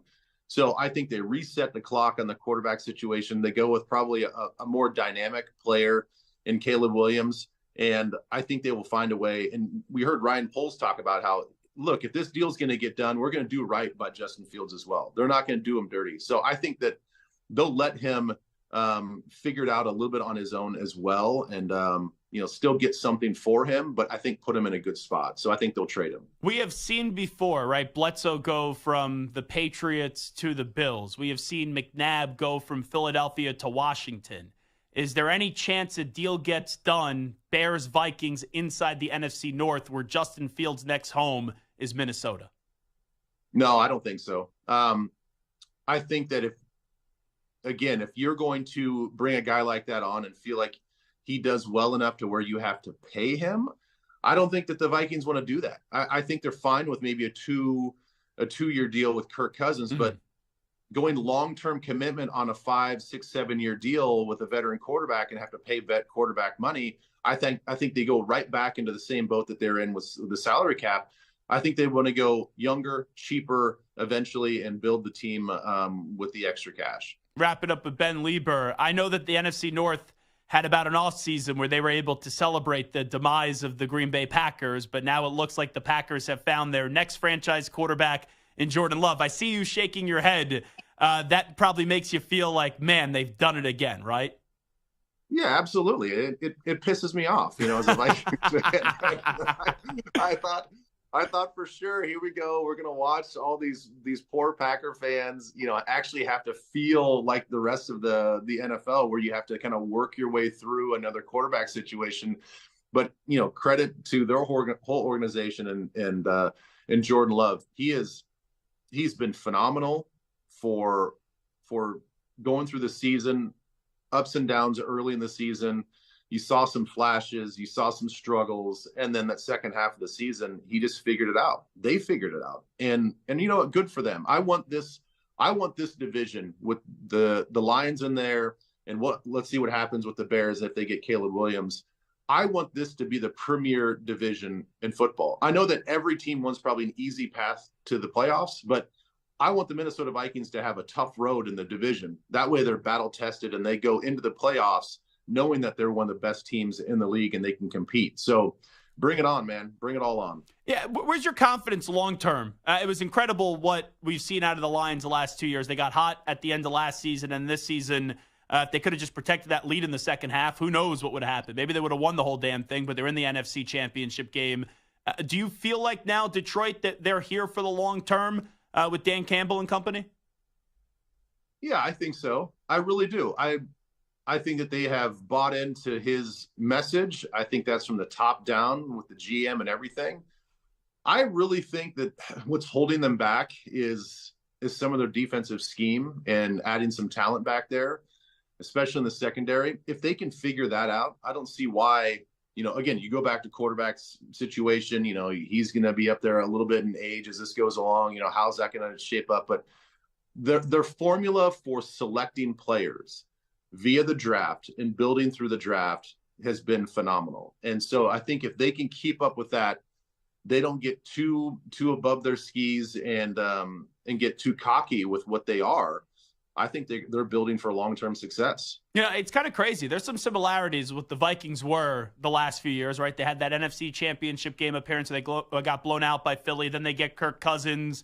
And they were in and out of the playoffs, but it's like both of those quarterbacks. I think Kirk's good. I think Jared Goff's good. No one's going to really call them great. And then you look at the defense, it's like, okay, can they get their acts together? I think there's some similarities there with both the states of those two franchises. Yeah, I think so. I mean, I think that there is, Mike Zimmer, when he was with the Vikings, he brought that edge. Yeah. He brought a little bit that Dan Campbell to him. And I think what KOC is trying to do is not forget that. I think, I think that's a big misnomer when you think about Kevin O'Connell and what his system is and how he is as a head coach. I think a lot of people see, this great smile. He's great with the media. He's very approachable, but he wants a very tough-minded team. I mean, he wants a defense that's going to get after you, which is why they made the hire, and which is why they were a different looking defense. And even offensively, even though they passed the ball around, they want to bloody your nose. And it's just a little bit of a different approach. It looks a little bit different, but I think the core value of it and the essence of it is not to throw away the mentality that Mike Zimmer had brought on. It's really the old school feel of the Minnesota Vikings, and KOC knows that. He's Ben Lieber. Ben, always appreciate the time. Thanks so much for doing this. Safe travels home, all right? Yeah, thanks, man. Always good to see you. And I'll keep you in mind for the next trip. Maybe I can get you a comped room or something. You know what? Maybe I could get your bags out of the room, all right?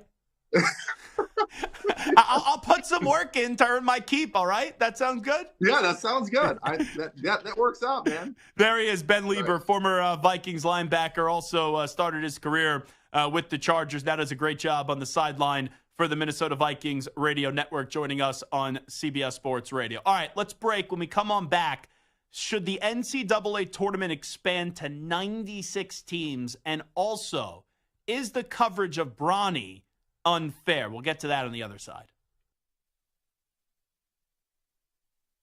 You're in a 5-minute break.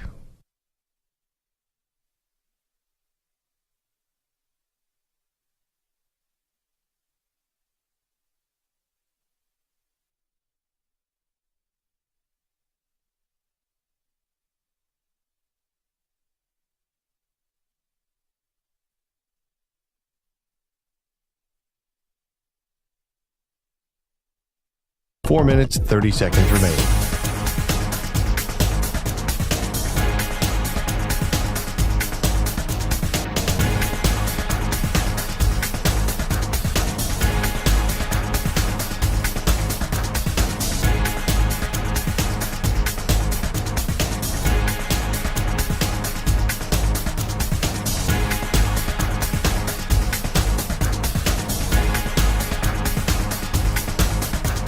Four minutes remaining.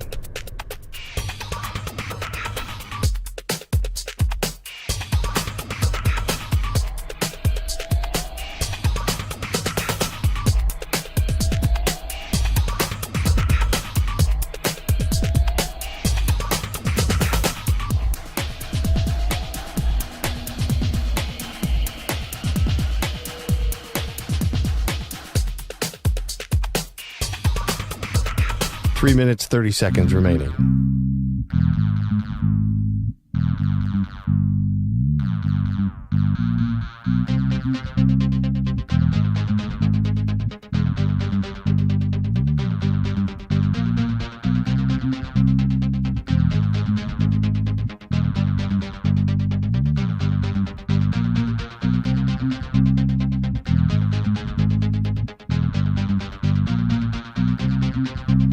Three minutes remaining.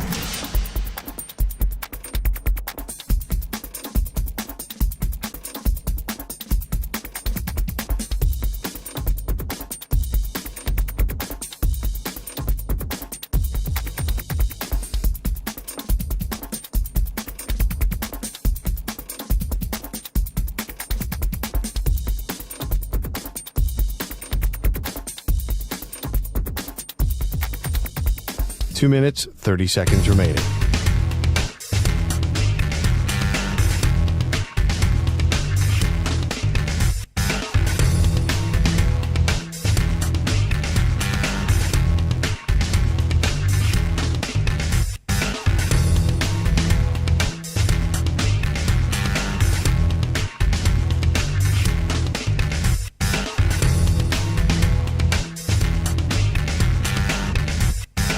Two minutes remaining.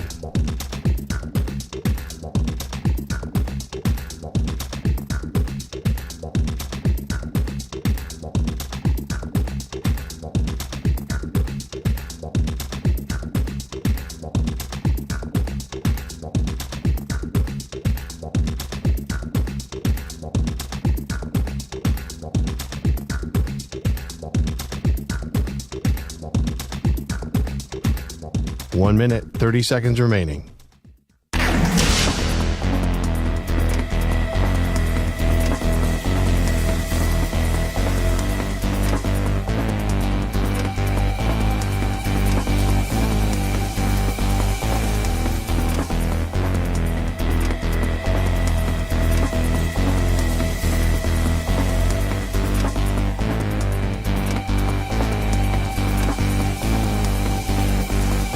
1 minute remaining.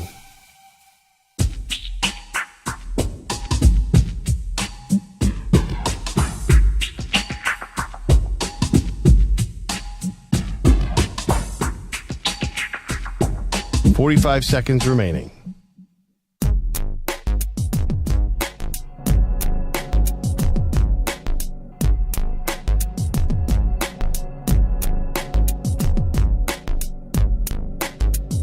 30 seconds remaining.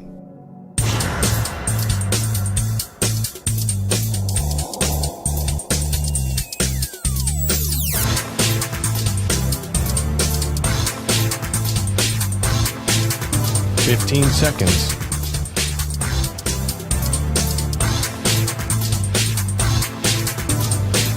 Break ends in 5 seconds.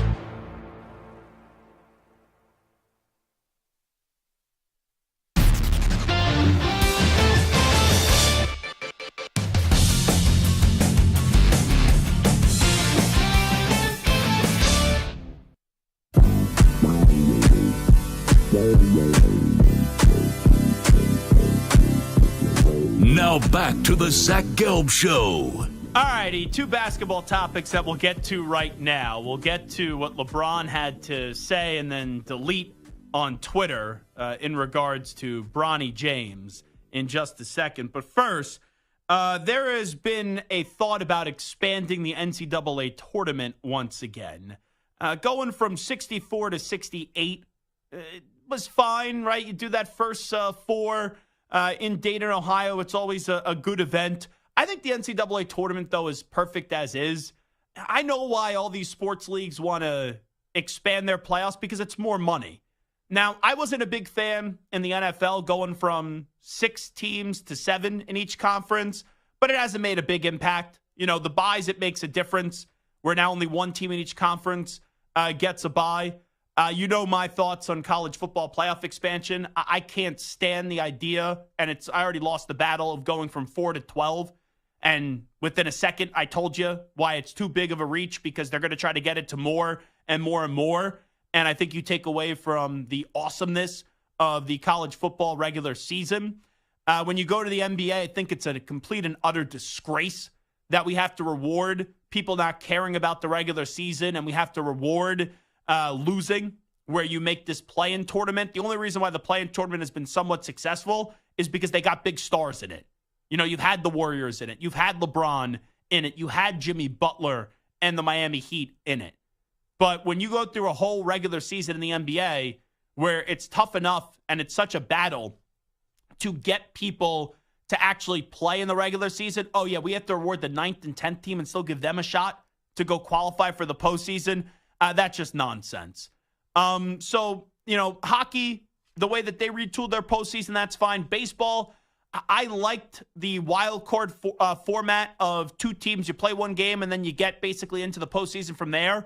I still think that's the best format, but I'm fine with this new format in Major League Baseball. But the idea of going from 68 teams in the NCAA tournament to 96, what is that sport just going to become? A participation trophy? All right, you compete in the season and then you get in. Like, could you imagine how many coaches are going to get fired if you were like team 97, 98, 99, and 100 and you can't get in? It'd be ridiculous. And it's very similar to the NBA. Now, in the NBA, they just added 2 spots pretty much for a play-in tournament in each conference. But look how you're going from 68 potentially to 96. I know that right now college basketball doesn't really resonate with a lot of people in the regular season. And most people just tune in for March Madness because everyone in the office has a bracket and it's, oh, what's on your bracket? Who you picking? Blah, blah, blah, blah, blah. But going from 68 to 96 would just be nonsense. It's too many teams. Well, what's the point of having a regular season if you have 96 teams get into the NCAA tournament? So you have 2 different takes on this. It was debated over the weekend on College Game Day. Jay Williams, who's like been Mr. Bad Take these days, where he says, Caitlin Clark is the most prolific scorer he's ever seen, but he won't call her a great player. Well, of course, Jay Will, he likes the idea of tournament expansion. So nothing against Jay Will, but it seems like if Jay Will has an opinion these days, you should probably fade it and go the other way. Here was Jay Will on College Game Day. I love college basketball. We watch all the games all the time. But let's be honest about it. Like when we get to March, there is such an excitement around. Like everybody starts paying attention to all these different teams. And for me, if we can extend that excitement a week or some extra games, why not? I mean, it is about money as well, right? For these schools, these leagues. Hopefully it could be about money for these players as well as we continue to evolve it. And that's inevitably where it's going to go. But I don't mind it. I like it. Why do you like it? Your point is you want to extend the excitement of the NCAA tournament. Does anyone ever, when the NCAA tournament ends, after having it for 3-4 weeks, does anyone ever say, I need more of this? I need another week or two. No. The format right now is a really good format. I love the fans booing him in the background. That was my favorite part of the clip because it's an asinine take. It really is. 68-96.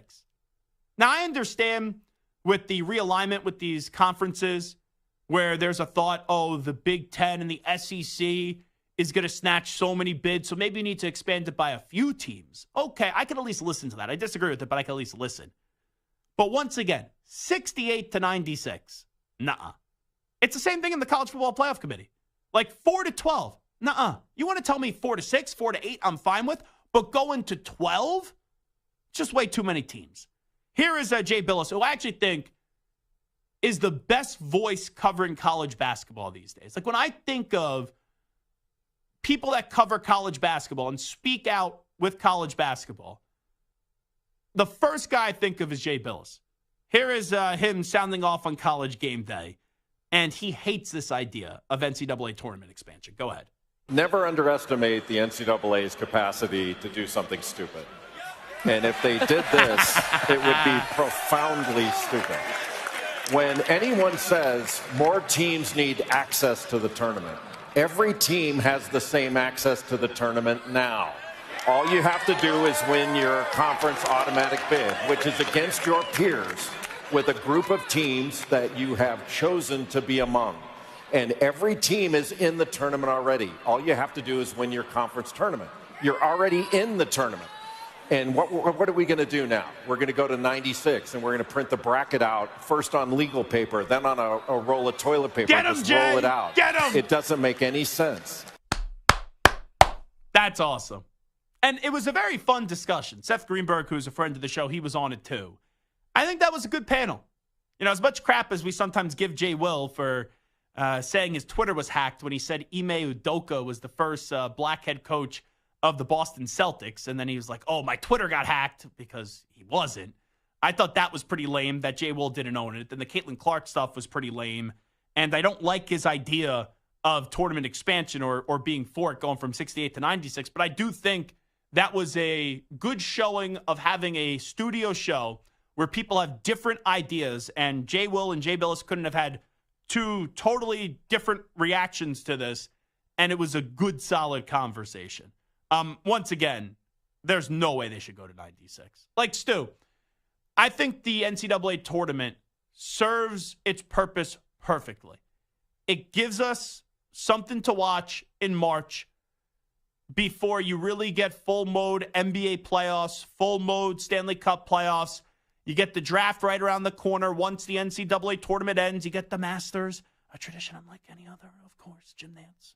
And you get all that stuff before you get a good 2-month kind of rush of sports where we see a lot of championships given out. It really starts with college basketball because from now until the tournament in a few weeks, it is a little bit of a dead period in sports. Like the Combine, since football's a 365-day sport now, that's going to get a lot of coverage. But there's some stories that you're already fatigued out with. Like how many times are we going to talk about, and we do, because it's the story, the Bears and what they're going to do with the number 1 overall pick when most of us think that Williams is going to be the pick and they're going to trade Justin Fields. But the NCAA tournament perfectly serves its purpose. It gives you a 3 to 4 week buffer period where you get highly competitive basketball that everyone, you don't have to be a basketball fan, is invested in it. You get upsets. You get 16s now beating a 1 twice. You get these magical runs like Florida Atlantic, FAU to the Final Four. You remember George Mason, Loyola Chicago, Dunk City with Florida Gulf Coast, like these great runs. And I understand the more teams you give access to, the more chances we are that we get these Cinderellas. But it's not like we have had less Cinderella runs throughout the years. We get the perfect dose of it. And going from 68 to 96, it's just, I know that a lot of people don't care about the college basketball regular season, but then what would be the point of the college basketball regular season? Like, why even play the games? Like, shorten the regular season and then start the tournament like 2-3 weeks earlier. Because there would be no point to play the regular season. Because if you can't get into a 96 tournament, you just suck. All right? There's no other way to put it. I would be so against this if you can't tell. I would too, and I just think you're not going to get more smaller schools in. They're just going to put more SEC, ACC, Big East, Big Ten. You're probably right. They're going to put a lot more of those schools in, which I don't think we need more of. We don't need the 12-win Georgetown team in, right? Yeah. Like, I like the mid majors. That's great. If you're going to argue that we're going to put more mid majors in, but then that kind of lessens the impact of the conference tournaments for these one bid conferences. Yeah, and maybe for some of these one bid conferences going to 96, like if you have a really, let's say a top 25 team that's in a one bid conference, and then they lose, instead of having to basically sit on the edge of your chair on Selection Sunday hoping that you're getting in, or if you're right outside the top 25 and you lose in your conference tournament, maybe you get an extra school in there. Out of the 96. But I don't think we need to make that big push to 96. You want to say, all right, you go to 72 or 74. Yeah. I don't love it. But more of those play-in games, I guess, right before the actual, the first Thursday of the tournament. Maybe that's what you do, but 96 would just seem ridiculous. It would be watered down. All righty, let me get to your guy, LeBron James. So it wasn't that long ago, right, if I have this correct, that LeBron James publicly said that Bronny is definitely better than some of the guys that he's been watching on League Pass today. So better than some NBA players. That's what LeBron said about his son. So the other night, this article comes out that Bronny was taken out of a mock draft. So that gives the indication that Bronny's coming back to college for another year after this year at USC. And then LeBron has the audacity to tweet out, "Let the kid just be a kid." I'm sorry, LeBron, and I know that you're just being a supportive dad, and I respect the way that LeBron has raised his children and how supportive he is of his children. He should be commended for that.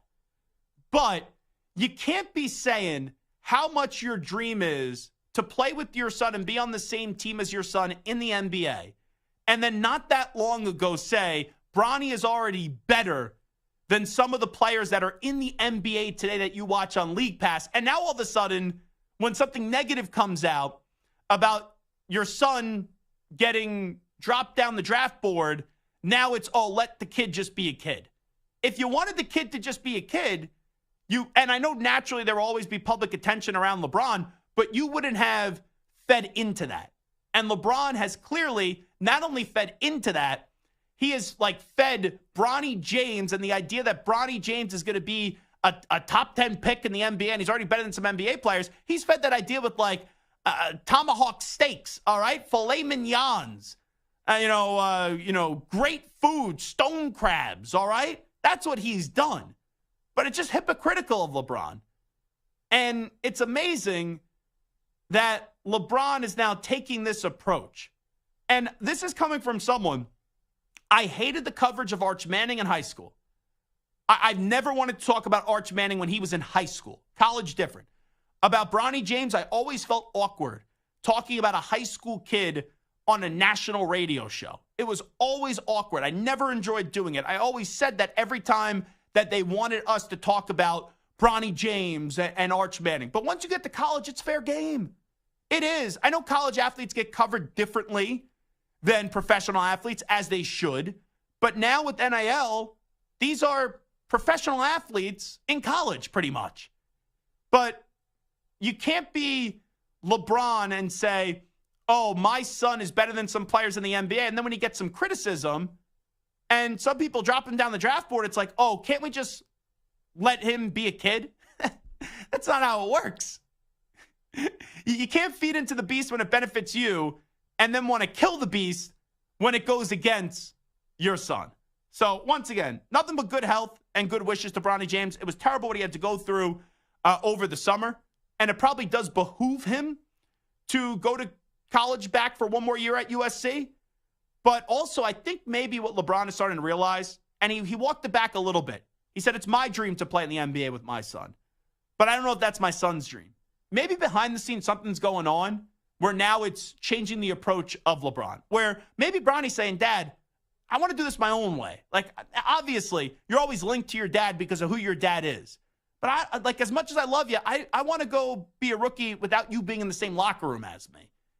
And maybe LeBron is starting to realize that he put that pressure on Bronny, but that's not what Bronny wanted to do. Like, Bronny's going to be playing in the NBA one day. So if LeBron kind of senses that his son doesn't want to be on the same team as him, maybe that's why you're starting to see some pushback here. Or LeBron could just be a typical dad, and it's kind of like the rec league dad, where you're saying that your son's the greatest thing ever, and then once people start to give you criticism, like you're fighting a referee, you're fighting a coach on the sideline. And that's what LeBron's doing now, fighting with people on social media. And maybe Bronny told his dad, take down the tweet. Because I went to go find the tweet this morning, couldn't find it. LeBron James took down the tweet, and then I read that in an article as well. All righty, Zach Gelb Show, CBS Sports Radio. We update some of the biggest stories in the world of sports when we continue on the other side with the news brief. Update time first. Let's send it over to Rich Ackerman. CBS Sports Radio. Sports Flash. Well, the Bears are in a win-win position. They have a quarterback they can keep in Justin Fields and build around him, or deal him and use that top pick overall that they have on another quarterback. GM Ryan Poles doesn't like dealing with uncertainty, and said if they make a deal, he wants to do so as soon as possible, in fairness to Fields. Poles traded out of the top spot a year ago.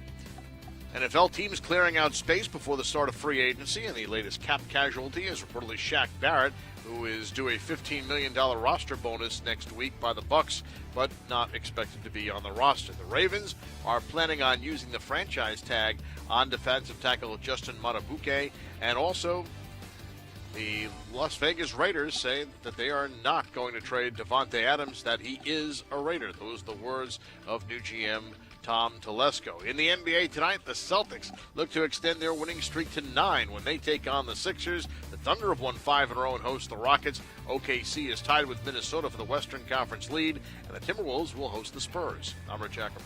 Football season is over, but not for us. College football and the NFL are all year round on CBS Sports Radio. For continuing combine coverage, expect it here.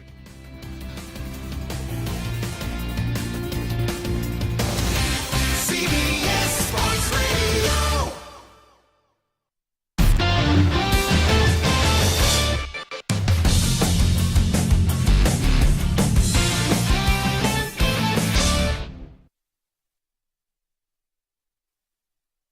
You're in a 5-minute break.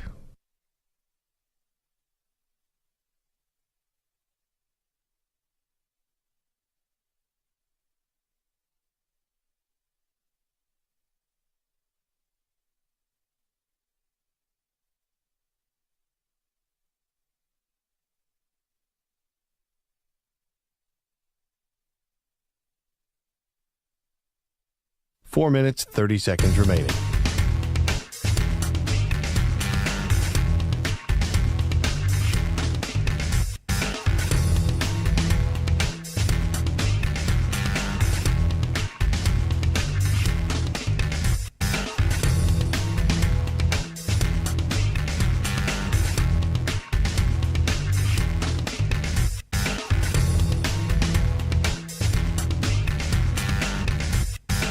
Four minutes remaining.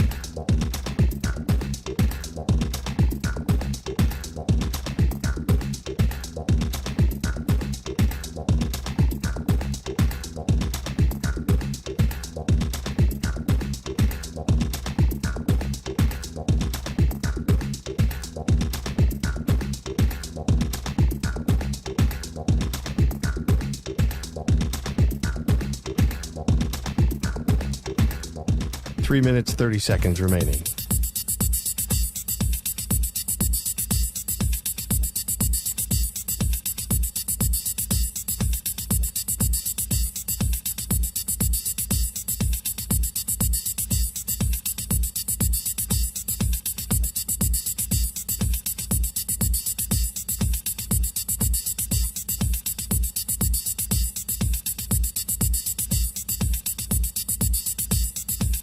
Three minutes remaining.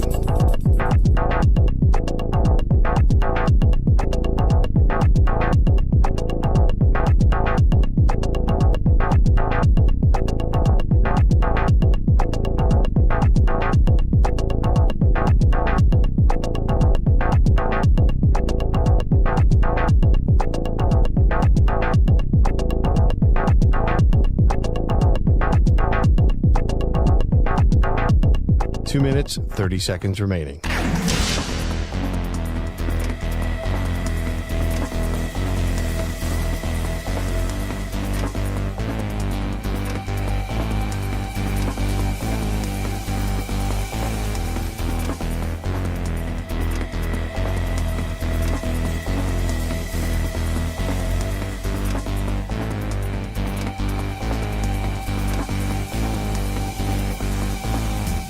Two minutes remaining.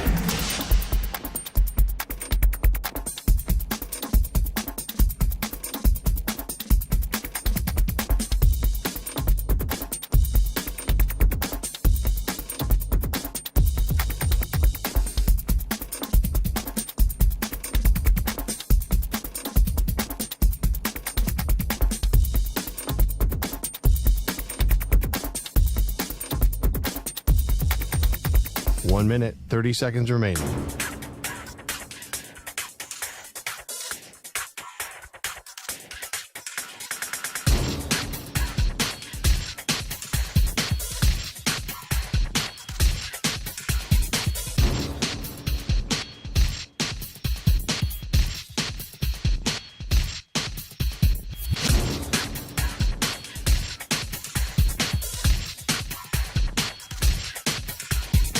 One minute remaining.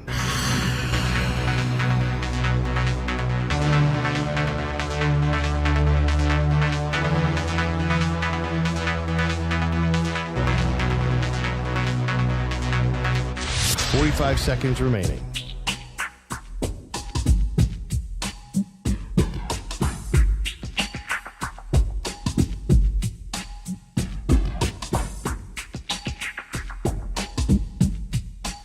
Seconds remaining.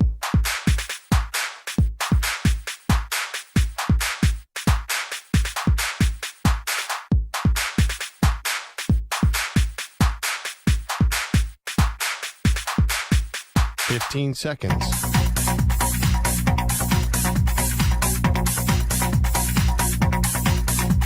Break ends in 5 seconds.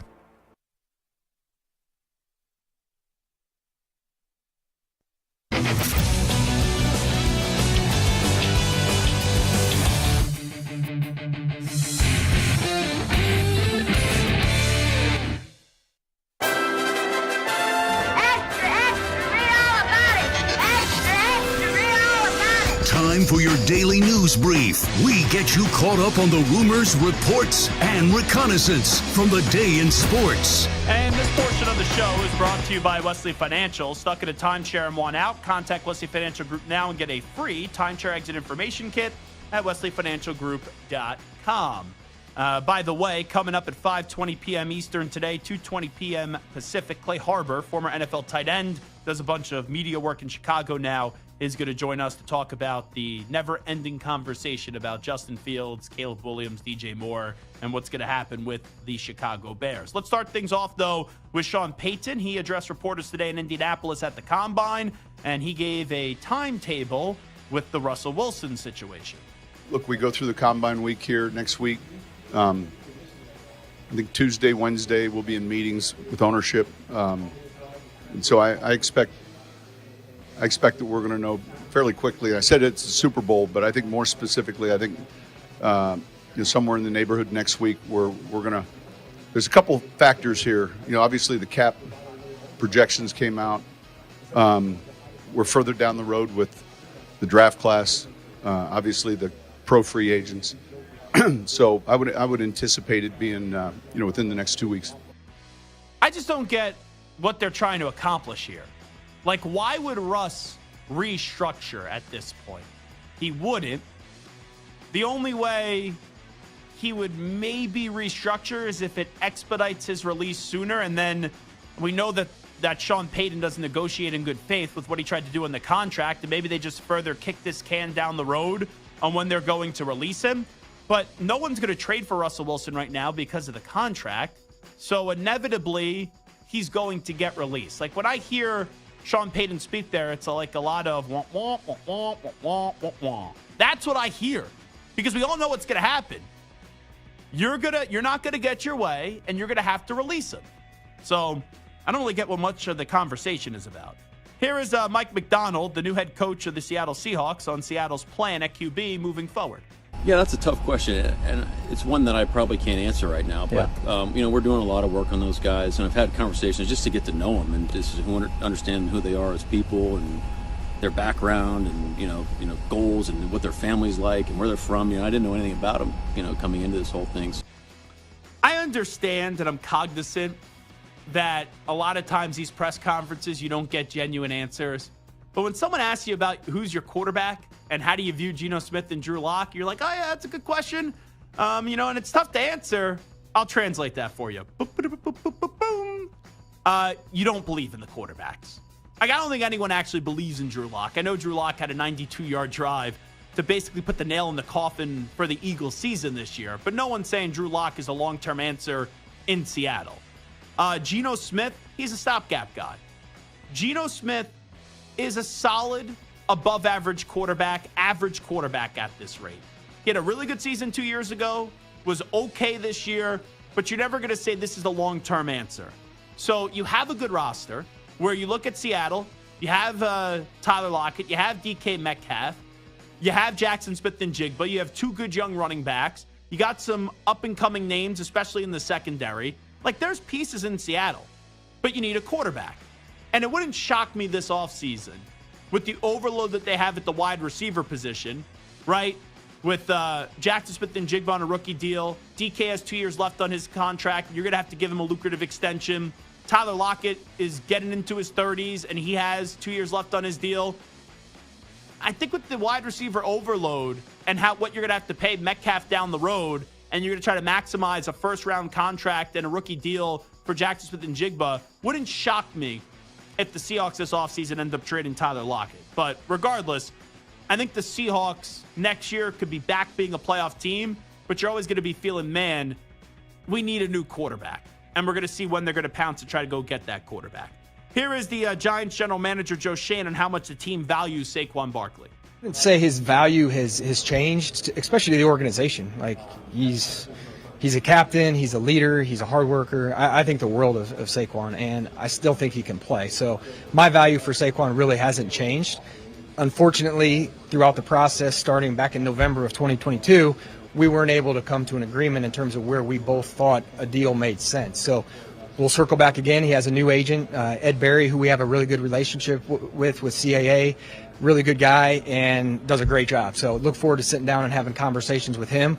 I think we've all grown, Saquon, myself, the organization, through the last 12, 13, 14 months. And Saquon may be in a different place now than he was then in terms of understanding the market and the business side of it. And I'm looking forward to having those conversations with him. Well, that's pretty big at the end. So Saquon didn't get to market. Basically, Joe Schoen just said, yeah, running backs don't get paid that much. Now, you could jack up the guaranteed money, but I think what this is going to come down to, it's what does Saquon Barkley want to stand on here? Because he could probably get a similar offer to what the Giants offered him last offseason from somebody else this offseason. But do you want to leave New York? With this not getting done last year when there was some momentum to get it done, and also now a running back getting a year older, kind of feels like he's going to get that money somewhere else. Here is Joe Schoen once again. He has high hopes for Daniel Jones still. I like Joe Schoen, but let's listen up to this. Yikes. He actually started throwing. He's been throwing for about 2 weeks stationary now. He's not dropping back or doing any of that stuff. So he is on track. He's doing everything he can to get back. We're optimistic about where he is. And there's some talk in the spring that he may be able to go through, whether it's 7-on-7 or individual, throwing routes on air, that he'll be able to do some of that stuff. We probably won't expose him to team activities, but every patient responds differently to surgery. So, knock on wood, we haven't had any setbacks. He hasn't had any setbacks. And if he continues on that pace, he should be ready for the start of training camp. I have faith in Daniel. I have faith in Daniel as our starting quarterback. I don't. Now, let's be real. Daniel Jones played better than what anyone thought 2 years ago. You don't have enough talent around him. He now has an injury history, unfortunately. And it's kind of one of those situations where, yes, he wasn't put in a good position, but do you ever think he's going to be that franchise guy? And I hate to basically just reiterate what Brian Urlacher said about Justin Fields, and Justin Fields is more polished than Daniel Jones. But if it's been this many years and you still can't give me the clear-cut answer if he's the franchise quarterback or not, and you're basing things off hope and potential, probably means he isn't the guy. Now, they paid Daniel Jones. You could work around that contract and get out of that contract sooner rather than later. But I don't think any Giant fan is actually sitting there saying, yes, Daniel Jones is the guy for the foreseeable future. Let's go to Jason Light, the general manager of the Tampa Bay Buccaneers. He said the team is focused on re-signing Baker Mayfield and Mike Evans.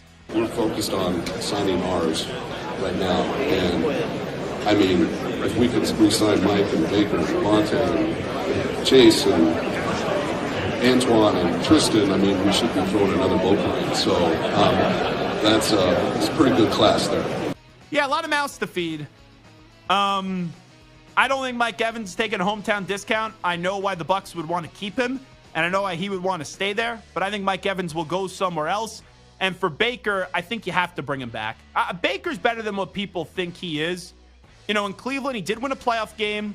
Then he had the injury, and it was always, was it lack of performance because of natural ability, or was it because he was hurt? I don't think he was as great as the way that he played the year that they made the playoffs, but I also don't think he was that bad as the following year after that. But Baker, I think if you could dress up a team-friendly 3-year deal where there's some outs in there, I think it's would be a good decision by the Tampa Bay Buccaneers. Let's go to Kwesi Adofo-Mensah, the GM of the Minnesota Vikings. He was asked by reporters, could they actually trade Justin Jefferson? Kwesi, along the lines of things being thrown out about Justin, maybe some that are false, is there a world where you would ever consider making him available in a trade? That is not something that's once crossed my mind. You got a blue player, blue person. You try and keep those, as many of those as you can. Yeah, they would be idiots. They may be the dumbest team in the league, and there's a lot of teams that could claim that. Maybe the Panthers. I saw that the Panthers are raising season ticket prices. Yeah, great. When the highlight of your season was an owner throwing a drink in another fan's face. Like, that's what people remember about that season. Yeah, now let's throw a drink in the faces of our own fans with this dreadful product where you just fire coaches year in and year out, and you intervene on, like, every big decision. Now let's throw a drink in the face of the fans and raise season ticket prices. But anyway, I don't need to go off on a Carolina Panthers rant. I've already done enough of those. But the Vikings would be stupid to not get a deal done with Jefferson. They should have got the deal done last year. Here is my guy, college friend of mine, Dion Dawkins on Vlad TV. He had a big rant when Michael Clemens was brought up. They had a little kerfuffle this past year where Clemens was trying to start things, and one guy was holding him back, and then a whole army was holding back Dion Dawkins. So who really wanted to fight? Yeah, come on. Michael Clemens is doing the whole NBA hold me back kind of situation where you're trying to fight, but you're not really trying to fight. Dion just unloaded, though, on the Jets. Listen up. You get into it with the Jets. And what happened? Weirdos being weird. Weirdos being weird. You know, I don't even want to give a man no credit talking about him, you know. But number 72. Michael Clemens. Michael Clemens. Yeah, bitch boy. Bitch boy. You know, I'm going to just keep it a buck. I hate them. All of them, bro. They are all some, like, when it comes to sports, right? There's people that play the sport because they love the sport, and then there's people that play the sport just to try to be cool. I feel like they play the sport to try to be cool. Like, those are a bunch of dudes that just want to take pictures on Instagram. Like, that's whack. Like, I play this because I'll die by it. Like, but yeah, like, Clemens, look, I'm going to tell you exactly what happened because you know I want to. Let's go. See how I fix myself in the seat. To tell you about your boy, man. You know, Quentin Williams, solid. I respect the dude. Quentin Williams is valid. I like him. When Todd Bowles was there, I respect him. Temple got too. Couple guys. Even their like D-line coach Ryan Davis, he was one of my teammates. Cool, I'm gonna get them off the grid. Now the rest of them, don't care. Don't like you. I like that. We don't have like natural hatred anymore in sports. I think that's good. Like Sauce Gardner's a great player. You know, Quincy Williams is incredibly underrated as well. We all know Quentin Williams is a stud. The Jets do have great players, but the Jets talk as if they are an all-time great defense, and they're not. So I could understand when you are the team in that division why you get annoyed with the very loud Jets defensive front who think they are the 85 Bears or the early 2000 Ravens or the LOB in Seattle or the Steel Curtain with the Steelers, and they're just a good defense, not a great defense. But I like Doc going after them, and we get to see that matchup twice this year. Oh, that's going to be fun. And wait until Rodgers is going to insert himself in the situation. He's probably on line one right now with the Pat McAfee Show.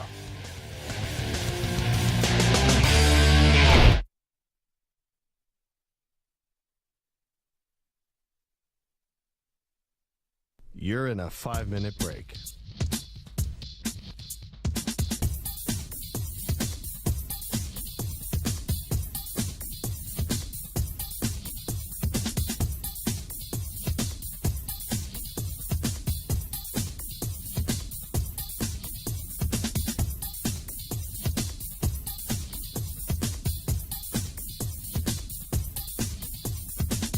4 minutes, 30 seconds remaining.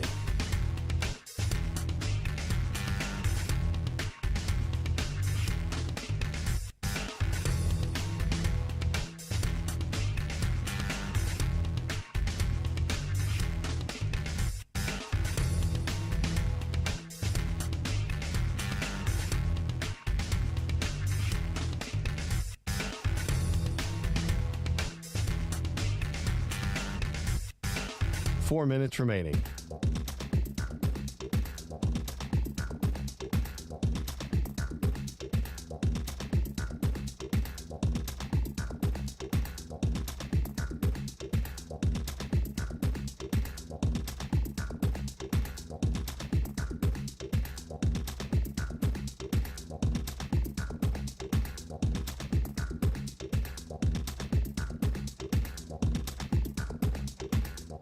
Three minutes, 30 seconds remaining.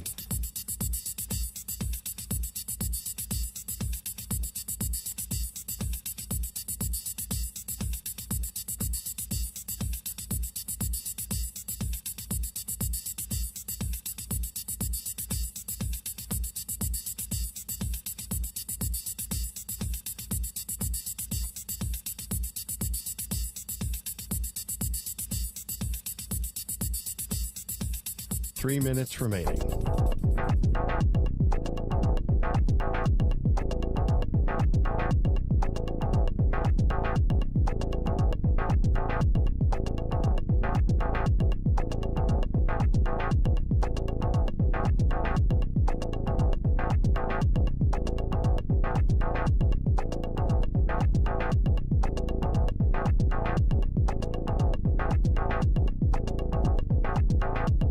Two minutes, 30 seconds remaining.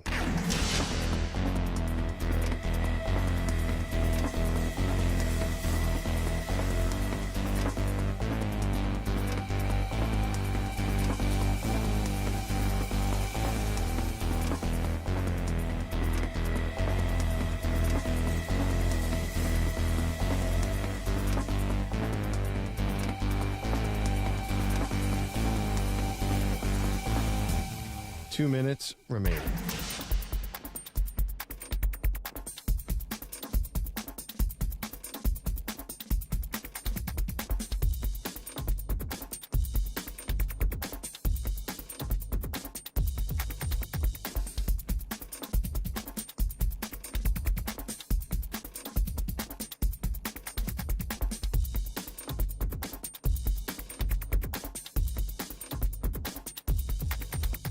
One minute, 30 seconds remaining.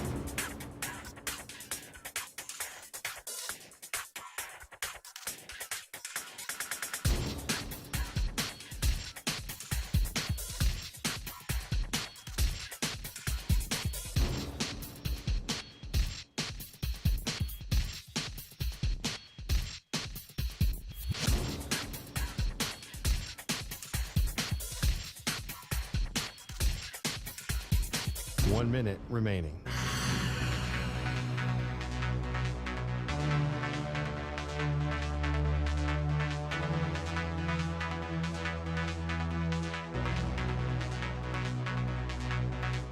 Forty-five seconds remaining.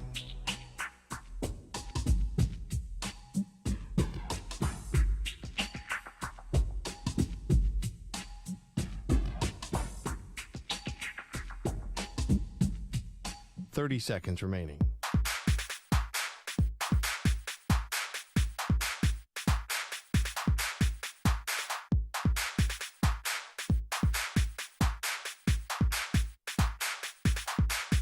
Fifteen seconds.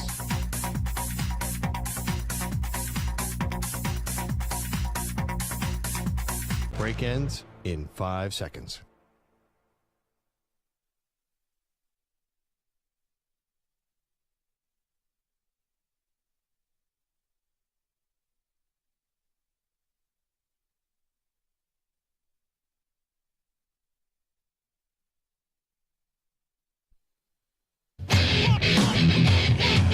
He's live. He's nationwide on CBS Sports Radio. This is the Zach Gelb Show.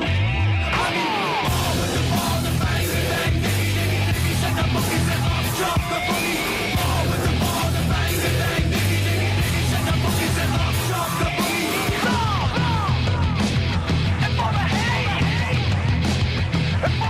here's your host, Zach Gelb.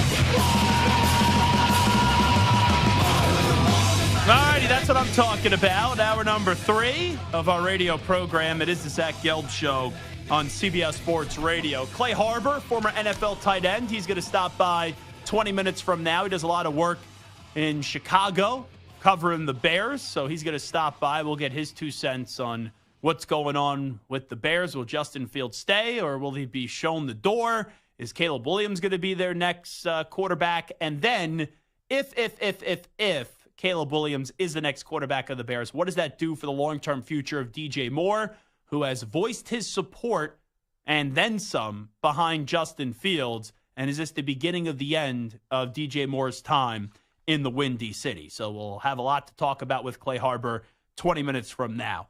I want to tackle 2 things here. One is what Sean McDermott said. The other is what Brian Gutekunst had to say. So Sean McDermott did an interview the other day, and it was a long featured piece. And in the article, he did say that it's not a matter of if the Bills will win a Super Bowl. It's just a matter of when. And he said that to Tim Graham of The Athletic.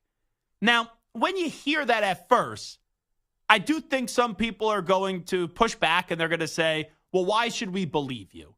Why are you the right guy to get the Bills over the hump? Clearly, you and Brandon Beane have been able to build a successful team, but there's been a limitation, and the farthest you guys have gone is to an AFC championship game. And ever since getting to that AFC championship game, the following year, you blew it with 13 seconds to go, and that's attributed to the biggest culprit being Sean McDermott. The year after that, the Bengals blew you out in the divisional round in your building. And then this year, you won a playoff game up against the Steelers. You had another opportunity to beat the Chiefs, and you couldn't get the job done. So I totally understand when people roll their eyes and they go, all right, McDermott. But I'm actually going to defend the Buffalo Bills here for a second. And I'm going to draw one comparison to a team of the past that had a similar road to the Buffalo Bills, where they had a great quarterback, and obviously Peyton Manning is a better all-time quarterback than what Josh Allen is now. But Josh Allen has, for the last few years, been a top 3 quarterback in the league. And early on in the career of Peyton Manning with Tony Dungy, they couldn't beat the New England Patriots. They lost to them twice in the playoffs. And you looked at those Colts teams, they lost in a wild card round. They lost in a conference championship game. They lost back-to-back years in a divisional round. And that was a stretch over 4 years. And then, even when they were down big in the AFC championship game in their own building to New England, they found a way to get it done. Now, those are some incredibly talented teams in Indianapolis. And it all started with the quarterback in number 18. And you had defensively a Hall of Famer in Dwight Freeney. We all know how great Bob Sanders was. And you look at the offense, you had a legendary wide receiver in Marvin Harrison Jr., Reggie Wayne, who will be a member of the Pro Football Hall of Fame, you would think, hopefully soon. So there was great talent on those Colts teams. You know, Jeff Saturday was a tremendous offensive lineman at the center position. You could just go on and on and on. So I don't think the Bills are more talented than those Colts teams, but it is similar where you have a great quarterback, you have a good offensive line, James Cook was giving you something in the run game, and now you look at a team that it's a mental roadblock of can you get the job done? And after being close for so many years, can you eventually do what the Colts did, and that was beat the Patriots in the AFC Championship game and then beat the Chicago Bears in the Super Bowl? And ultimately, I do think the answer to that question is going to rely on Stephon Diggs. Because Stephon Diggs had some sort of issue in Buffalo the last year. And I know they downplayed it. But down the stretch of the season, he did not play good. Like, he was not playing good football. His last 100-yard game was like, week 5 or week 6? And he didn't have a touchdown since, Thanksgiving. So Stephon Diggs is going to be a major piece to this. But I will push back to people slamming McDermott today, and trust me, in week 1, I was saying Sean McDermott should be fired. and I was saying Jim Harbaugh should be the next coach of the Bills, or they should go make a run at Bill Belichick if he's let go in New England, which we all know he was. So I have not been someone that just has always give the benefit of the doubt to the Buffalo Bills and have just let them off the hook. I've acknowledged their deficiencies. I understand their weaknesses. But it's not impossible to get over the hump. And all it takes is 1 year. And I know Peyton Manning is a top 5 quarterback of all time. And Josh Allen has showed he could be a great quarterback. I'm not ready to rank him amongst the all-time greats because that conversation is way too premature. Buffalo has to make some changes. Buffalo has to get better on the defensive side of the ball. But you look back at that Colts team that won a championship, you know, you had a decent 1-2 punch in the run game. You had 2 great wide receivers. You had an all-time great quarterback. You had a great offensive line. And defensively, this is the part that gets lost. They made timely stops, and they were really damn good in that postseason. And they got hot in the second half of that season. And that's what kind of has to happen here with Buffalo. Yeah, you're going to need to go get another wide receiver. Gabe Davis, in all likelihood, is going to leave via free agency. You need Stephon Diggs to get back to being the old Stephon Diggs. Dalton Kincaid looked like a plus at the end of the season. James Cook took a big jump here in year number 2 with more opportunity. So you need another offensive weapon. I fully acknowledge that. You're losing Gabe Davis. You need to go get someone that's better than Gabe Davis. And that's not a knock or a slight on Gabe Davis. Gabe Davis is a solid wide receiver. You know, he had some big touchdown catches. Obviously, he had 4 of them in that 13-second game where you blew it up against Kansas City. But Buffalo is a team that, yes, they shouldn't get the benefit of the doubt. You shouldn't believe in them.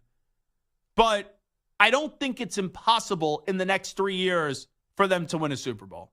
But if they're going to win a Super Bowl, it's going to happen in the next 3 years. Like, if they don't get this done in the next 3 years, you're going to have a big regime change coming up sooner rather than later, where Josh Allen isn't going anywhere, number 17, but others will. Like, 14 will be gone, the coach will be gone, and there are going to have to be some big changes. But you look at those Colts teams, once again, lost in the wild card round, lost in the conference championship game, lost in the divisional round, lost in the divisional round. And then they ended up getting to a Super Bowl and winning that Super Bowl. But let's just say if they didn't win that Super Bowl that year, you know, after that, they were still a playoff team.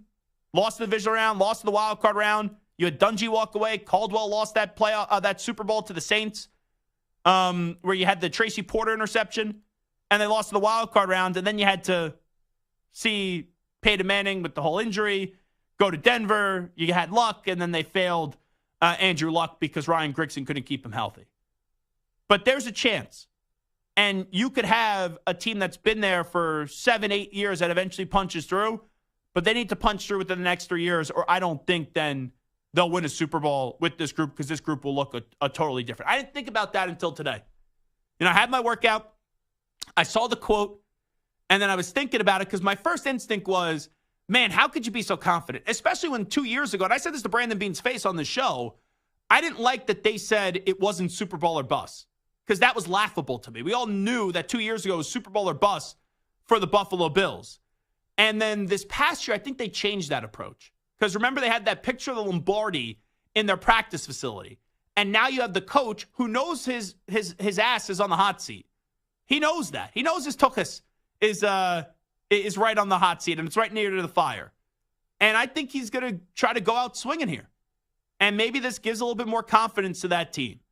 But the Bills need to be who the Colts were of the early 2000s. That team that was close. Can't get by Belichick. Can't get past Brady.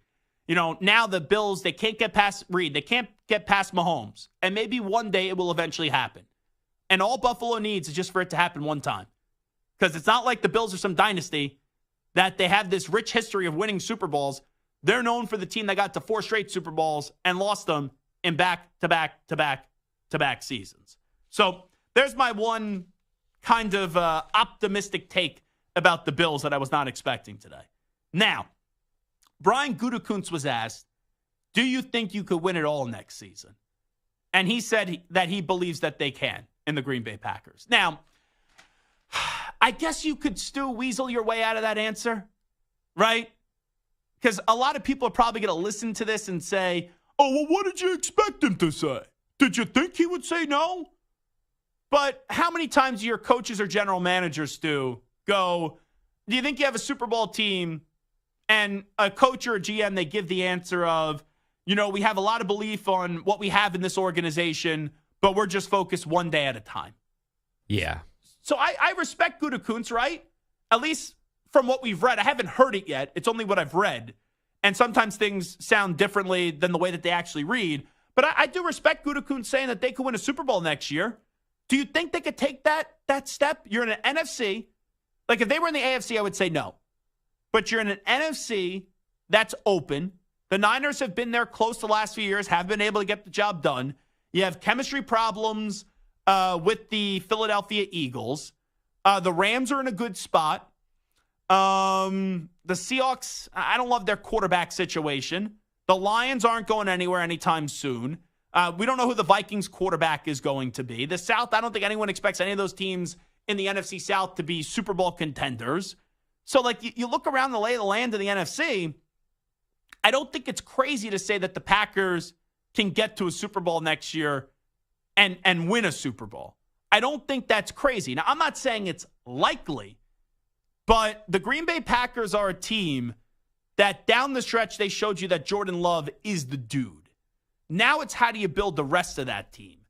And, Watson, when healthy, is a good wide receiver. I like Romeo Doubs.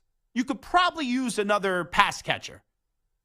And, Bakhtiari's going bye-bye. He'll wind up with Rodgers with the Jets.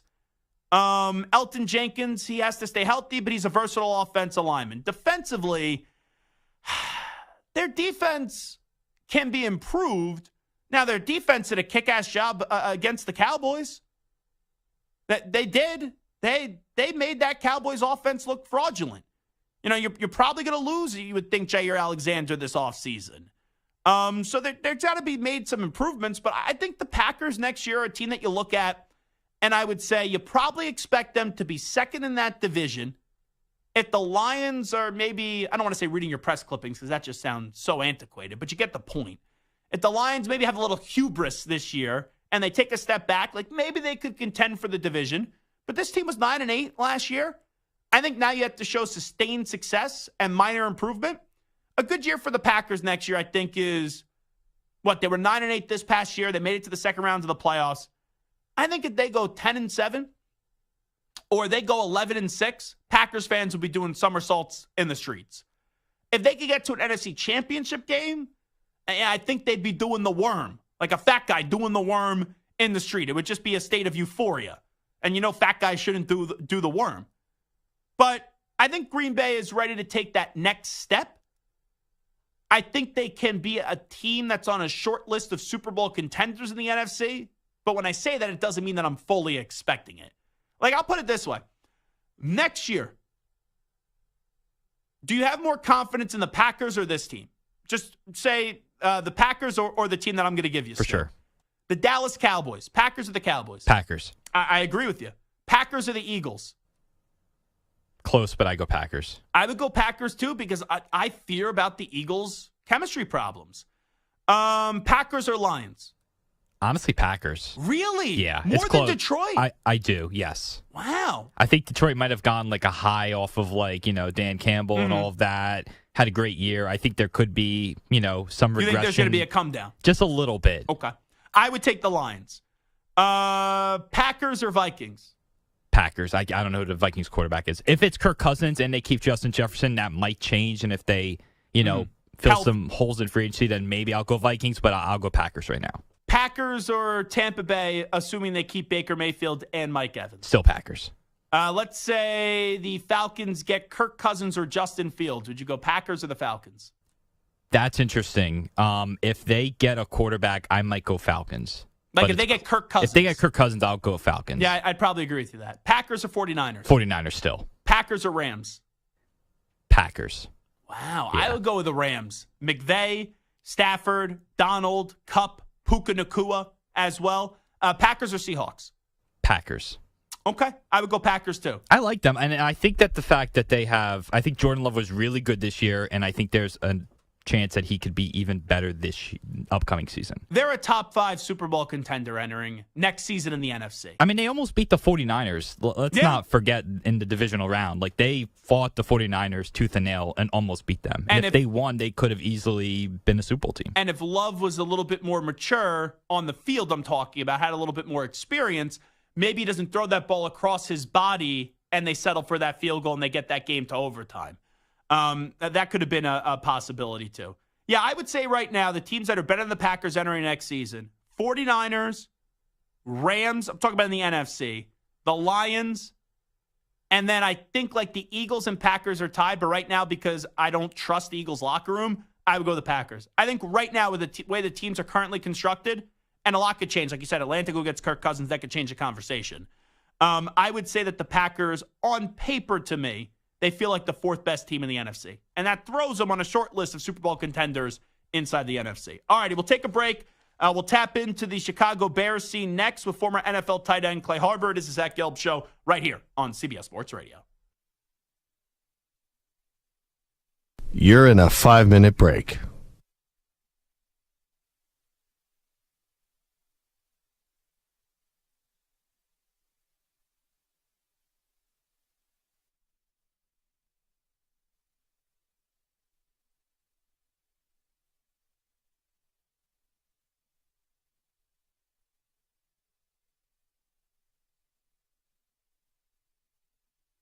Four minutes, 30 seconds remaining.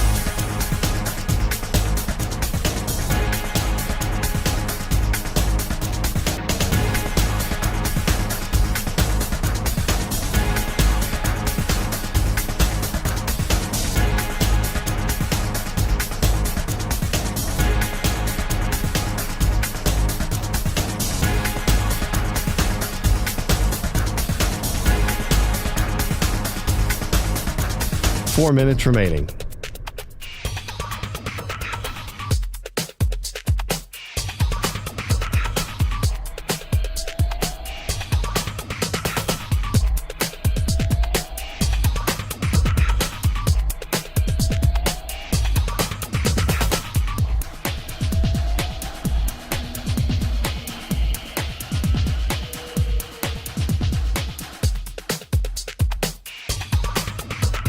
Three minutes, 30 seconds remaining.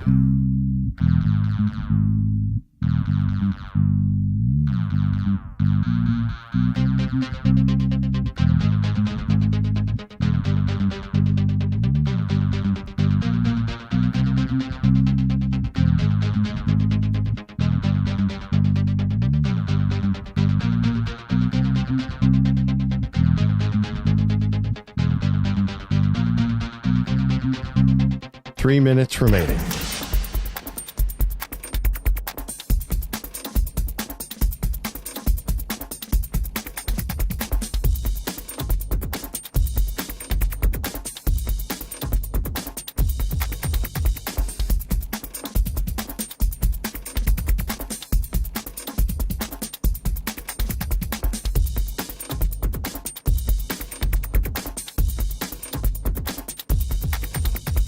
Two minutes, 30 seconds remaining.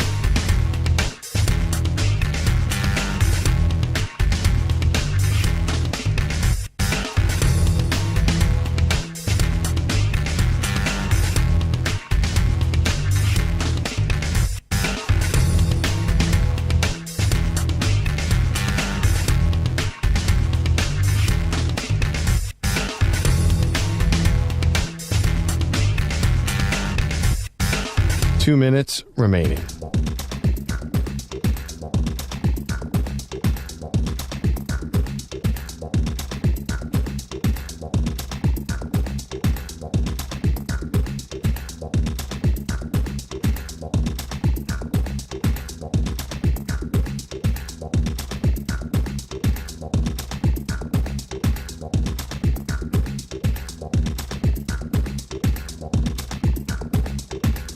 One minute, 30 seconds remaining.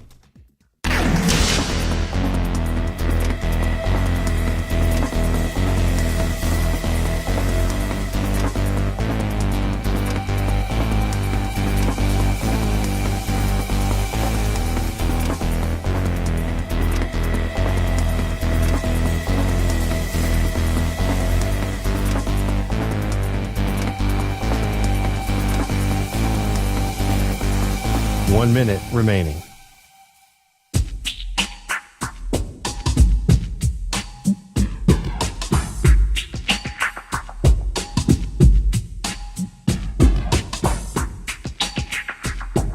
"45 seconds remaining.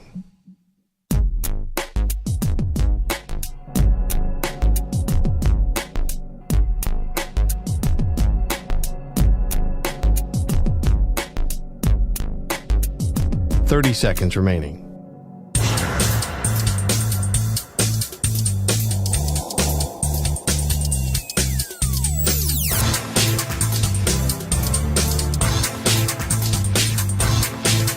"15 seconds.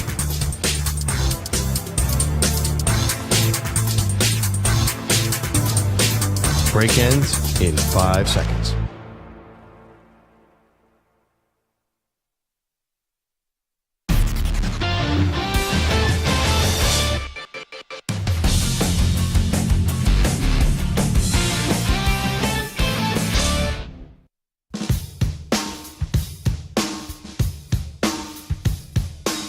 Now back to the Zach Gelb Show. All righty. We keep on talking about the Chicago Bears. What's going to happen? Is Justin Fields about to get traded? Are they taking Caleb Williams? DJ Moore keeps on saying Justin Fields is the guy. So how will that relationship work when they trade Justin Fields and then they take Caleb Williams with the number 1 overall pick, if in fact that's the way that it happened? So let's go to Chicago right now. We'll tap in with the guy that covers the Chicago Bears, played in the NFL for a bunch of seasons, and that is Clay Harbor, who we were hanging out with at the Super Bowl, and he's kind enough to join us once again on the Zach Gelb Show on CBS Sports Radio. Clay, appreciate the time. How you been, my man? I'm good, man. It's actually a beautiful day in Chicago. I just took a walk around the lakefront. Really nice out there. It's like 65 degrees. We don't get that much at this time of year. But the crazy thing is tomorrow is going to be 25. Hey. We got a 40-degree jump from today, well, subtraction from today to tomorrow. So was just outside enjoying it. And obviously, we got a lot to talk about with the Bears, what they can do with the first pick. Obviously, they got the 9th pick as well. And will they get some capital if they do decide to trade Justin Fields? Yeah, that's how I get sick. When the weather is at 65 degrees and then it goes down into the 20s or the 30s that quickly, I always get a cold the next day instantly. Oh, yeah, absolutely. That's what happens, man. It's that change of temperature. But I've been doing something, Zach. It's called deliberate cold exposure. It's when you go into the cold tub, you make sure that you get that cold, those cold shock proteins, a bunch of dopamine release, some epinephrine, really good. So it actually gets you more used to the cold weather. And I've been noticing I've been getting sick. So maybe you should try the cold plunge. Wow. How about that? Well, what are you going to recommend next to me? Ayahuasca with Aaron Rodgers, Clay Harbor? Oh, these are two different things, man. This is the sauna, steam room, and the cold plunge. Those are the 3 things I do along with working out and cardio. But the cold plunge is great. Gotcha. All righty. What do you think the Bears are going to do with this number 1 overall pick? What do I think they're going to do? I think they're going to draft Caleb Williams. And I think they're going to trade Justin Fields. I mean, all the talk has been, around Chicago, obviously, what are they going to do here? But the consensus is, and obviously nobody's talking to Ryan Poles. He's even said today in his interviews at the Combine, I'm open to things. I haven't heard much. It would take a big deal like we got last year for me to even think about passing up on a pick. But in my opinion, I think they go with Caleb Williams. You heard Matt Eberflus today talking about what are the traits that he likes in a quarterback. And Ryan Poles even alluded to it as well. They like a guy that is good situationally, good in third down, good in 2-minute, and good in the fourth quarter. And Justin Fields has typically not been good in a lot of those scenarios. He'll make the splash play here or there, and he'll show flashes. But in those situations that both the head coach and the GM alluded to today, that is not his strength. And who knows, maybe bringing in Shane Waldron, a guy that Matt Eberflus said one of the reasons we brought him in is because how he's been able to handle quarterbacks. He spoke about how he had a long talk with Pete Carroll about Waldron. And Pete Carroll had nothing but great things to say about Waldron and how he's able to mold a quarterback into a good spot and how he's able to change his offense to what suits the quarterback's abilities. Obviously, Fields has some great abilities that not typical quarterbacks have. So I think Waldron would be a good guy for Fields because he knows how to make the most out of his quarterback. Obviously, what we saw him do with Geno Smith, taking him from one of the worst quarterbacks in the league to leading the league in completion percentage and a Pro Bowler. So I noticed that you said, what do I think they will do? And you just gave that answer. Do you think that's what they should do, Clay Harbor? Because that's a different question there. I'm with Peter King, man. I know you saw that Peter King article, Zach, talking about he thinks they should trade down and get a ton of pieces to this franchise, including maybe 9 draft picks for this one pick, is what Peter King said. And I've been seeing the same things. If you trade down to 2, do you not think there's going to be somebody else that sees Jaden Daniels or sees Drake May, fell in love with him? They want to trade up and get him? Okay, then you could trade down to 3, 4, 5, 6. Peter King said 7, and you could get a haul for these picks. For this one pick, you have a serviceable quarterback. And if you make this trade, you could really change your franchise forever. And obviously some people are saying, well, hey, what is Caleb Williams? He might be the next Patrick Mahomes. I think he's more of a Kyler Murray type quarterback. He may be better than Justin Fields, but it's not Justin Fields versus Caleb Williams, in my opinion. It's Justin Fields and these 7 picks. Justin Fields and potentially Marvin Harrison Jr.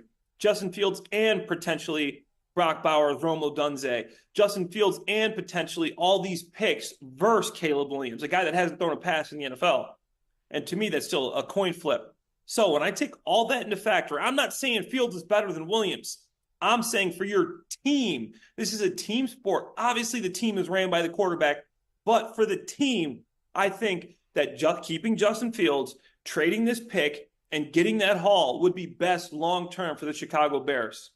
Talking to Clay Harbor right now.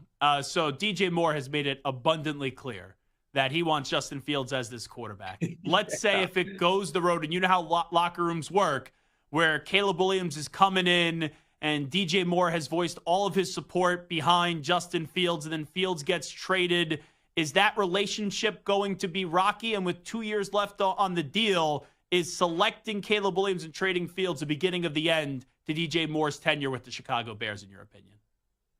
I don't think it'll be a rocky relationship between Caleb, because DJ Moore, I've gotten a chance to meet him, and everybody else that knows him, I got friends on the Bears. I've covered these guys. Everybody knows DJ Moore is a class act, and he is just a stand-up dude, and he is a true professional. He's going to go out there, and he's going to work his tail off like he did with Justin this year, out there watching training camp. They're out there early. They're staying late to get on the same page. He's going to do the same thing with Caleb, but to me, I don't think that he wants to go back to a rookie quarterback. He has a guy that he had a career year with, that he knows what to expect, that can create plays, that he really found a special bond with, even on and off the field, this connection that they got. And now he doesn't want to start all over, build that rapport all over again. He sees Justin Fields, a guy that can win games, and like they did down the stretch. Obviously, there was a couple close ones they lost, and a guy that can get him the ball. So, in my opinion, if Caleb Williams comes out, he works his tail off. He shows he's going to do the thing that Justin Fields does if they pick him, and he gets on the same page with DJ, then I think, okay, problem solved. But if he comes out, he's not working, he expects things to be given to him. He comes out, he's not playing well, and obviously he's a rookie. There's a good chance he isn't coming here and set the world on fire. I mean, how many rookies, obviously we're looking at C.J. Stroud last year, but before him, how many rookies come out and have great years? It's just not something that typically happens because it's just such a tough jump. So if he comes out, they're not on the same page, they're struggling to form that bond, yeah, DJ's probably going to be a little ticked off. He said, we had Justin Fields here. We had a connection. We could win games with him. You saw us down the stretch when we started really playing well. So for me, if that happens, I could see some problems happening. Talking to Clay Harbor right now, wrap it up with the former NFL tight end. So I heard that polls said they haven't made a decision yet. I kind of roll my eyes. I think they got to know at this point, and it's all a leverage point. I'm with you. I think they end up trading Fields and they take Williams with the number 1 overall pick. Do you buy that they haven't made up their mind yet? The only reason I do buy it is because I don't think it's just coach speak when Poles and Eberflus are talking about they need the guy to be a fit to the culture. They do have a culture, and Kevin Warren, the president that comes in, speaks about it as well. They want a specific type of guy in this team, in this locker room, a guy that's a leader, a guy that's going to take responsibility for himself, a guy that's going to be able to take criticism, a guy that's going to be able to build off of everything, even when you have mistakes. And they haven't met Caleb Williams yet. So if this meeting at the Combine, they're going to have their first meeting with Caleb, they bring him in the room, the Bears like to play golf and darts and get him on the board, watch a little bit of their tape, whatever. If he bombs his first meeting, then they bring him on a top 30 visit to Chicago. Okay, maybe let's give him a second chance. And they really don't hit it off there. And maybe you see him a little bit more on the pro day. You don't hit it off there. If he's not the type of guy you want in the locker room, I could see him even trading the 1 and going for a Drake May type player. I could see him trading from 1 to 3 even if you think Jaden Daniels could be your guy. So I don't think it is 100% Caleb Williams right now, because these guys really do care about character and the type of person you are. And to me, I know that matters to them. I think that Caleb Williams will have his I's dotted and his T's crossed, and will come in there and have a good interview. From all intents and purposes, I've heard good things about the kid. I know he's one of those guys. It's like a superstar type player, but I've heard good things, and I think they'll like him. But if they don't, if he bombs this interview, I think that still matters. So that's why I think they maybe haven't made up their mind yet. Wrap it up with Clay Harbor. So Williams has a higher ceiling than Justin Fields. Do you think Drake May or Jaden Daniels have a higher ceiling than Justin Fields? I think Jaden Daniels is a Justin Fields type player. I think I see a lot of him in Jaden Daniels. Fields and Daniels are very similar. And I think Fields can still get better. And the one thing you got to remember is Fields is only 24 years old still. I mean, I know he's like Caleb Williams 22, but a lot of these guys are still yelling. Fields is 24. Like, there's guys still living in their mom's basement at 24. Justin Fields has started quarterback for the Chicago Bears. This guy still has a big ceiling here. He hasn't reached it yet. He's 24. I know it's a crazy to think because he's been in the league for 3 years, but yes, but I really like Drake May, the size, the speed. I mean, people talking about his athleticism. This guy's ran for 1,500 yards the last 2 years. I mean, he's a big guy that can run. He's got that typical size. He's got a bigger arm than Daniels. I really like May. I haven't done a ton of film study on him yet, but just my initial viewing of May versus Daniels. I've done some on Williams, but I think May would be that next level guy that I could see the Bears going for. Wrap it up with Clay Harbor, joins us on the Zach Gelb Show on CBS Sports Radio. I want to ask you an Eagles question, but before we do that, when you look at Justin Fields' next team, if it goes the way that we're thinking this is going to go, that Fields is going to get traded, the Bears take Williams at 1, where do you kind of look into that crystal ball and see Justin Fields quarterbacking a team next year? Yeah, I think there's a few different scenarios that I think would make sense for him. And I start to look at it and I go, okay, what makes sense? I think the Steelers make sense. I think the Patriots, if they don't draft a quarterback, make sense. I think the Falcons, to me, the Falcons, he's the hometown kid. He's from Atlanta. They need a quarterback. Are they going to stick with Desmond Ridder? The Raiders, maybe? No, they got Luke Getsy. The Patriots, if they don't take the Steelers, Broncos, are the Broncos a possibility? I don't think they're sticking with Russ. I know they got him on the books for all that money, but I don't think they're sticking with him. So yeah, Sean Payton doesn't like him, so he's gone. Russell Wilson's gone. We all know that. Exactly. And then you got the Falcons, but the Falcons had the chance to draft him back in the day, and they didn't take him. Yeah, they took But Pitts, yeah. The Steelers, I think the Steelers are the team that he could end up with. You put him with a coach like Tomlin, a guy who has a structure, who knows how to really reach his players in that system. They're still winning games with Kenny Pickett somehow, who's thrown 13 touchdowns and 13 picks in his career, who Fields is, I can honestly say, a much better quarterback than, and I know Fields hasn't played great. I'm not one of those guys that are just delusional and thinks that Fields has played great since he's been in the league, but he is better than Kenny Pickett. So if you put Fields in that situation, you could do a lot of things with the run game. I think Tomlin is a guy, he had Big Ben, mobile quarterback that could just win, big dude. I think Pittsburgh would make a lot of sense. Is the Eagles locker room cooked? Can they recover from what happened down the stretch of the final 2 months of the season? I think so. I ran into a lot of those guys down at the Super Bowl, Zach. I was able to talk with Jordan Mailata for a while, Jason Kelsey. I was able to see Zach Ertz obviously isn't an Eagle anymore, but I was able to run into a lot of the guys. And Sirianni still's got that locker room. When I was on the Eagles, we had a similar situation, and people say, Nick Sirianni's done. He can't keep this locker room. I was on the Eagles. We lost 8 straight games here. Andy Reid got fired. We still loved Andy Reid. We still went out and played our hearts out for Andy Reid. I don't think that's the problem. I don't think these guys have given up on Nick Sirianni. What I think the problem was offensive coordinator and defensive coordinator. And obviously Sirianni didn't have a big situation there when he is the overseer, right? So he's not calling plays on offense. He's not calling plays on defense. Now I think he's got a better group of guys in there to call plays for him. And those guys are important, man. I think he did a good job with the hirings, and I think they're going to have a better system there. I think Jalen Hurts took a little bit of a step back. He had a few injuries, but I think you still got the core there of a good team. So with these new coordinators, I think you can really count the Eagles back as one of the top, upper tier, a playoff team in the NFC still. I know that you know Jason Kelce well. Is he done? Is he retiring? Because that's the way that it feels like. It feels like he is, and I know he's going to have a bright future on TV, calling games, and he's just such a great player. He was a guy that, obviously I played with for 3 years in Philadelphia, enjoyed my time with Kels. He's an unbelievable guy. If he is retired, I mean, he's a first ballot Hall of Famer in my book, but I'd love to see him come back for one more year. I know Shaq's talking about take a page out of my book and learn from me. Shaq, when you were still playing, you were the 10th guy on the bench, barely getting up and down the floor. Jason Kelce is still a Pro Bowler.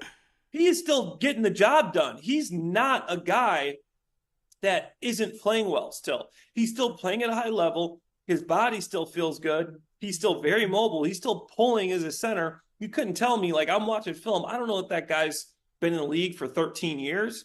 So for me, I think he should come back, but I don't think he will just because he's got so much going on with his podcast, this media stuff. He's going to crush it there, but I would love to see Kelce back for a goodbye tour. One more thing, and then we'll let you run, Clay Harbor. Eberflus. A lot of Bears fans wanted Jim Harbaugh.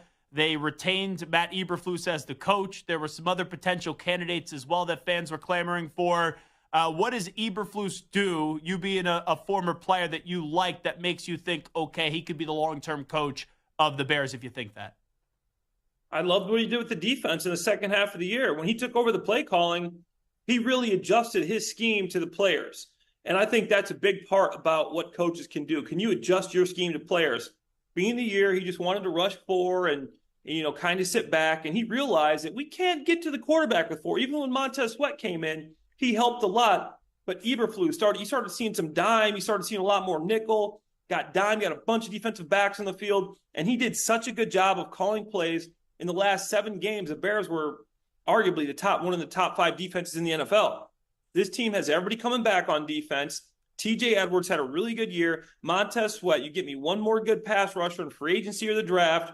I really like how Kyler Gordon improved. You sign Jalen Johnson or get him on the franchise tag. Tyreek Stevenson had 4 picks. He did a good job.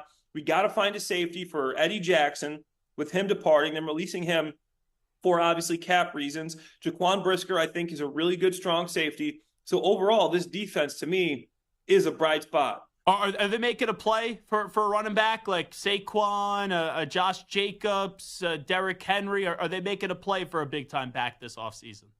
I don't see that happening. I see them keeping Roschon Johnson and Khalil Herbert, 2 guys that they really like, that are locker room guys, or are guys that really fit the scheme that they run. I think you'll see them add maybe a 3rd, 4th, 5th round draft pick, maybe a 2nd tier guy in free agency. But I don't think that they're going to go for one of the big time running backs that you see in free agency.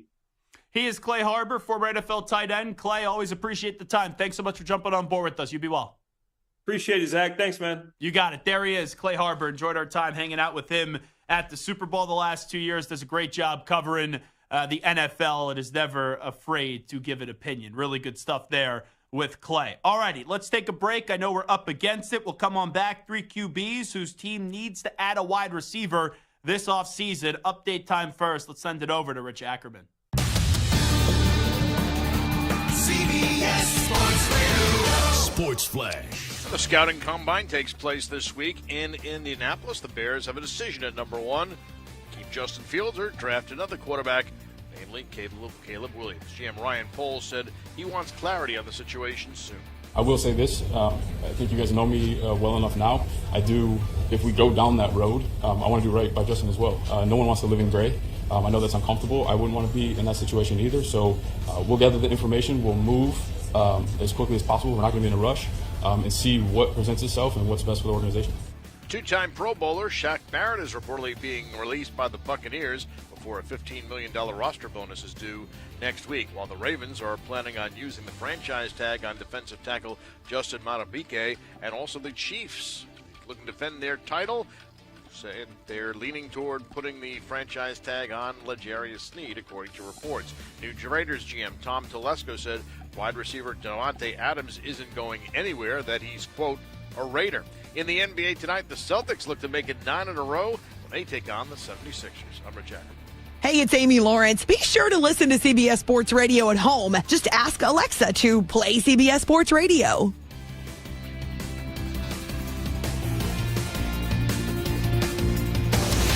CBS Sports Radio.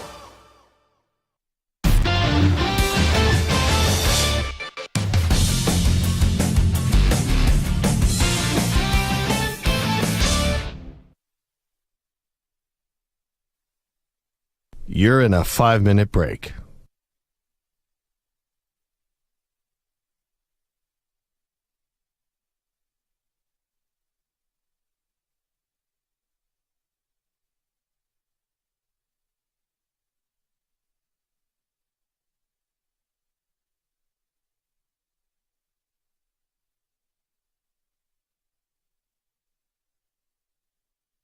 Four minutes, 30 seconds remaining.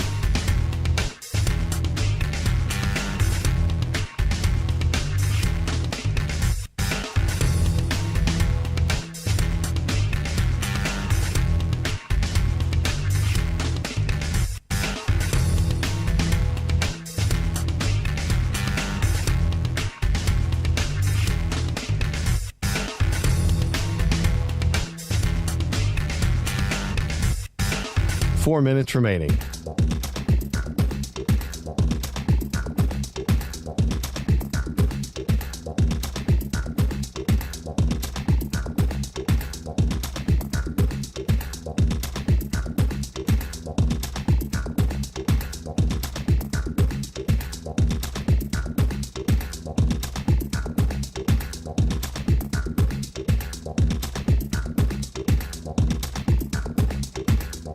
Three minutes, 30 seconds remaining.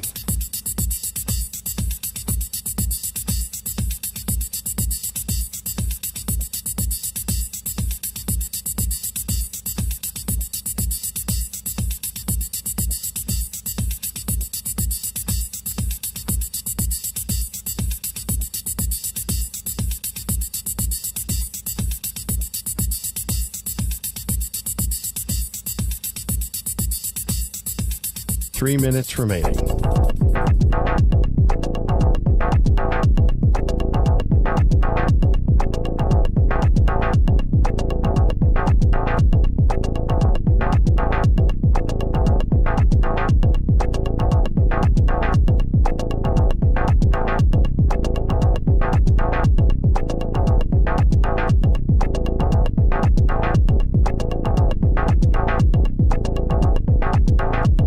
Two minutes, 30 seconds remaining.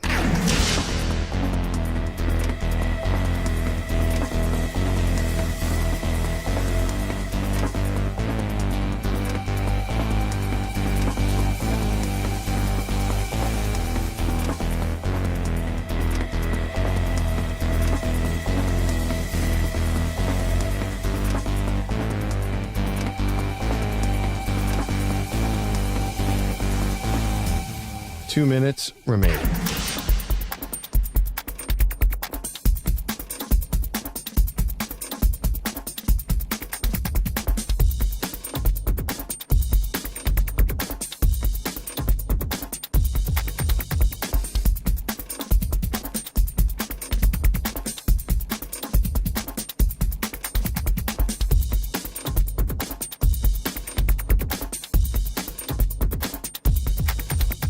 One minute, 30 seconds remaining.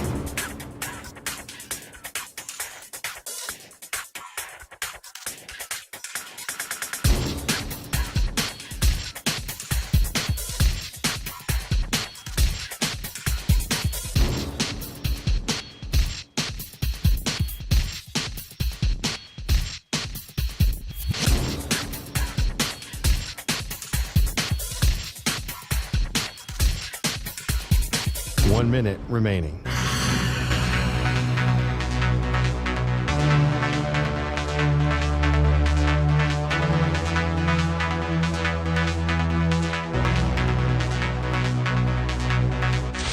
Five seconds remaining.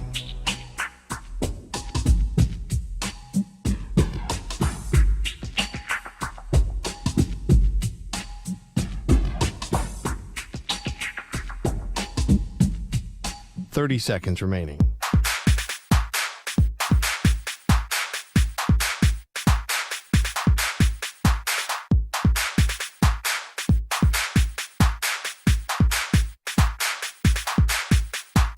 Seconds.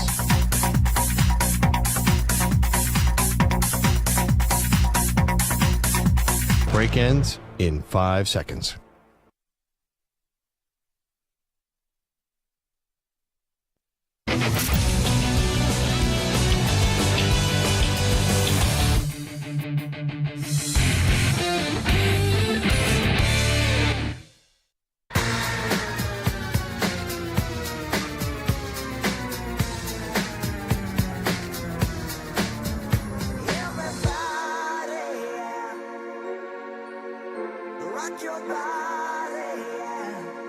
Hey, this is Howie. And this is Nick from the Backstreet Boys. And you're listening to the Zach Gelb Show on CBS Sports Radio. And guess what? Zach is back. All right. He's live. He's nationwide on CBS Sports Radio. This is the Zach Gelb Show. Oh my God, we're back again. All righty, Zach Gelb Show, CBS Sports Radio, wrapping up shop on a Tuesday. I just saw from PFF Brad Spielberg, who is the cap analyst, the cap expert for PFF, the projected contract, according to Brad, for Saquon Barkley. I'll give you the years here. It's a 3-year deal. Stu, take a guess here. 3-year deal for Saquon Barkley. It's a projected contract from PFF Brad. How many million a year do you think it is for Saquon Barkley? Oh, boy, 10? $12.3 million a year, but only $20.1 guaranteed. Like, I felt like last year we were talking about with Saquon 4 at like 12 and a half, like 4 for 50, 55 million, and we were in that ballpark range of anywhere between 25 to 28 guaranteed. And now $20.1 million guaranteed. Hey, trust me, a lot of people, including yours truly, would take $20.1 million guaranteed. But to see that's where it is now for Saquon, would he sign that with the Giants? And that's my point with Saquon. You just went through some tough negotiations the last year with the Giants, and you didn't get a deal done. If the Bears offer you like $37.8 million instead of $36.8 million, or if it's the Texans or the Ravens or the Cowboys, do you take that deal out of principle, even if it's only $1 million more, or do you go back to the Giants? And that's a big reason why I think Saquon's going to be out with the Giants. The Giants may get him for a cheaper price this year than they did last year. And I think that would be a tough pill for Saquon to swallow. So that's why I believe Saquon will wind up somewhere else after this offseason does go down in a few weeks. Now, 3 quarterbacks, young quarterbacks, who teams need to go out and add a wide receiver this year. It has been made clear now from the Raiders and also from the Vikings. They are not trading Justin Jefferson. They are not trading Devontae Adams. Mike Evans is going to be made available. That could be a potential play. Calvin Ridley going to be made available as well. You could also have these teams either stay put for one of them in the draft, or you try to move up and get a wide receiver, or you wait to the second round, because there's a lot of good wide receivers in this draft. You know the big names. Rome Odunze, the guy that I think is the best player in the draft, and Marvin Harrison Jr., Malik Neighbors. You have the Oregon wide receiver. Ladd McConkey's also good out of Georgia. Like, there's a lot of good wide receivers here. And you go on and on and on. This is a deep wide receiving draft class. But 3 quarterbacks whose team needs to add a wide receiver that are young quarterbacks, the Indianapolis Colts. Now, we'll see what happens with Michael Pittman. Michael Pittman's been good. I was high on Michael Pittman coming out of USC. He has been solid. I think he's like an in-between, a number 1 and number 2 wide receiver. I don't think he's a number 2 necessarily, but I don't think he is a top 10 wide receiver in the league. I think he's like a 1.5 wide receiver in this league. For the Colts, though, you go get a pass catcher here. I think that, like, you go get a Malik Neighbors or a Roma Dunze, and maybe you move up in the draft. That could be a big play. Or I don't know if Brock Bowers is going to fall, but maybe you end up taking a tight end in Brock Bowers because that's an extension basically of a wide receiver now with how the tight end position is played. So the Colts definitely need to go get Anthony Richardson, another wide receiver. The Arizona Cardinals, you're sitting at 4. You're praying that it's quarterback, 1, 2, 3. Man, I sound like Charlie Casserly there. Anytime I say quarterback now, like that's how Charlie Casserly used to be on NFL Network. You know, they got to go draft a quarterback. For some reason, that's just in my brain, quarterback, to say it how Charlie Casserly used to say it. But that's how the Cardinals need to be praying. That it's quarterback, 1, 2, 3 in the Bears taking Williams, the number 2 pick being either May or Daniels to the Commanders, and the Patriots taking whoever's left between May or Daniels. If that's the case, you then get the best non-quarterback in the draft, who is, and once again, quarterback, which would be Marvin Harrison Jr. And that would be great for Kyler Murray. And then finally, it's the Houston Texans. Now, the Texans traded away their first-round pick to the Cardinals so they could go get Will Anderson. You have Nico Collins, who is good, but I wouldn't say, and I've been higher on Nico Collins than most. We've talked to him a bunch throughout the years, and I think he's a good wide receiver. You saw it this year at nearly 1,300 yards receiving. I think he's a good number 2 that has potential 1 upside like he displayed this year, but you need another wide receiver. So whether that's through free agency or the draft, that's a different question. I would love Mike Evans with the Texans. I think that would be great. You could put Mike Evans with Nico Collins and C.J. Stroud. Hello. That would be really fun to watch. All righty, that is a Tuesday edition of the Zach Gelb Show on CBS Sports Radio. I will be back tomorrow, and it's the last show I'm going to do for the week. Not ever, just for the week. Going to Puerto Rico on Thursday and Friday, and then we'll get back to the normal 5-day-a-week schedule, getting some vacation time in last week and getting some vacation time in this week after the craziness of the NFL season. We will have Robin Lundberg filling in for me on Thursday. Good to get Robin back in the mix here at CBS Sports Radio. And then on Friday will be Amy Lawrence. So pumped for Amy, who does a great job in the overnights, to be filling in here 3 to 6 p.m. Eastern, noon to 3 p.m. Pacific. But I'll be back tomorrow. Eric Eager is going to stop by from the Combine. He's going to join us.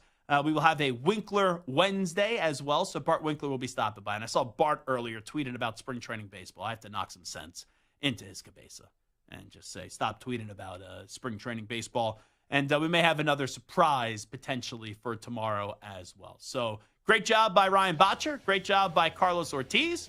And also Stuart Kovacs as well, each and every one of you. Thank you so much for listening to the program and interacting with us. Big thanks to Clay Harbor. Big thanks to Ben Lieber. And that will do it for us on a Tuesday. We will talk to you mañana at 3 p.m. Eastern, noon Pacific. We out. Bye-bye. Peace.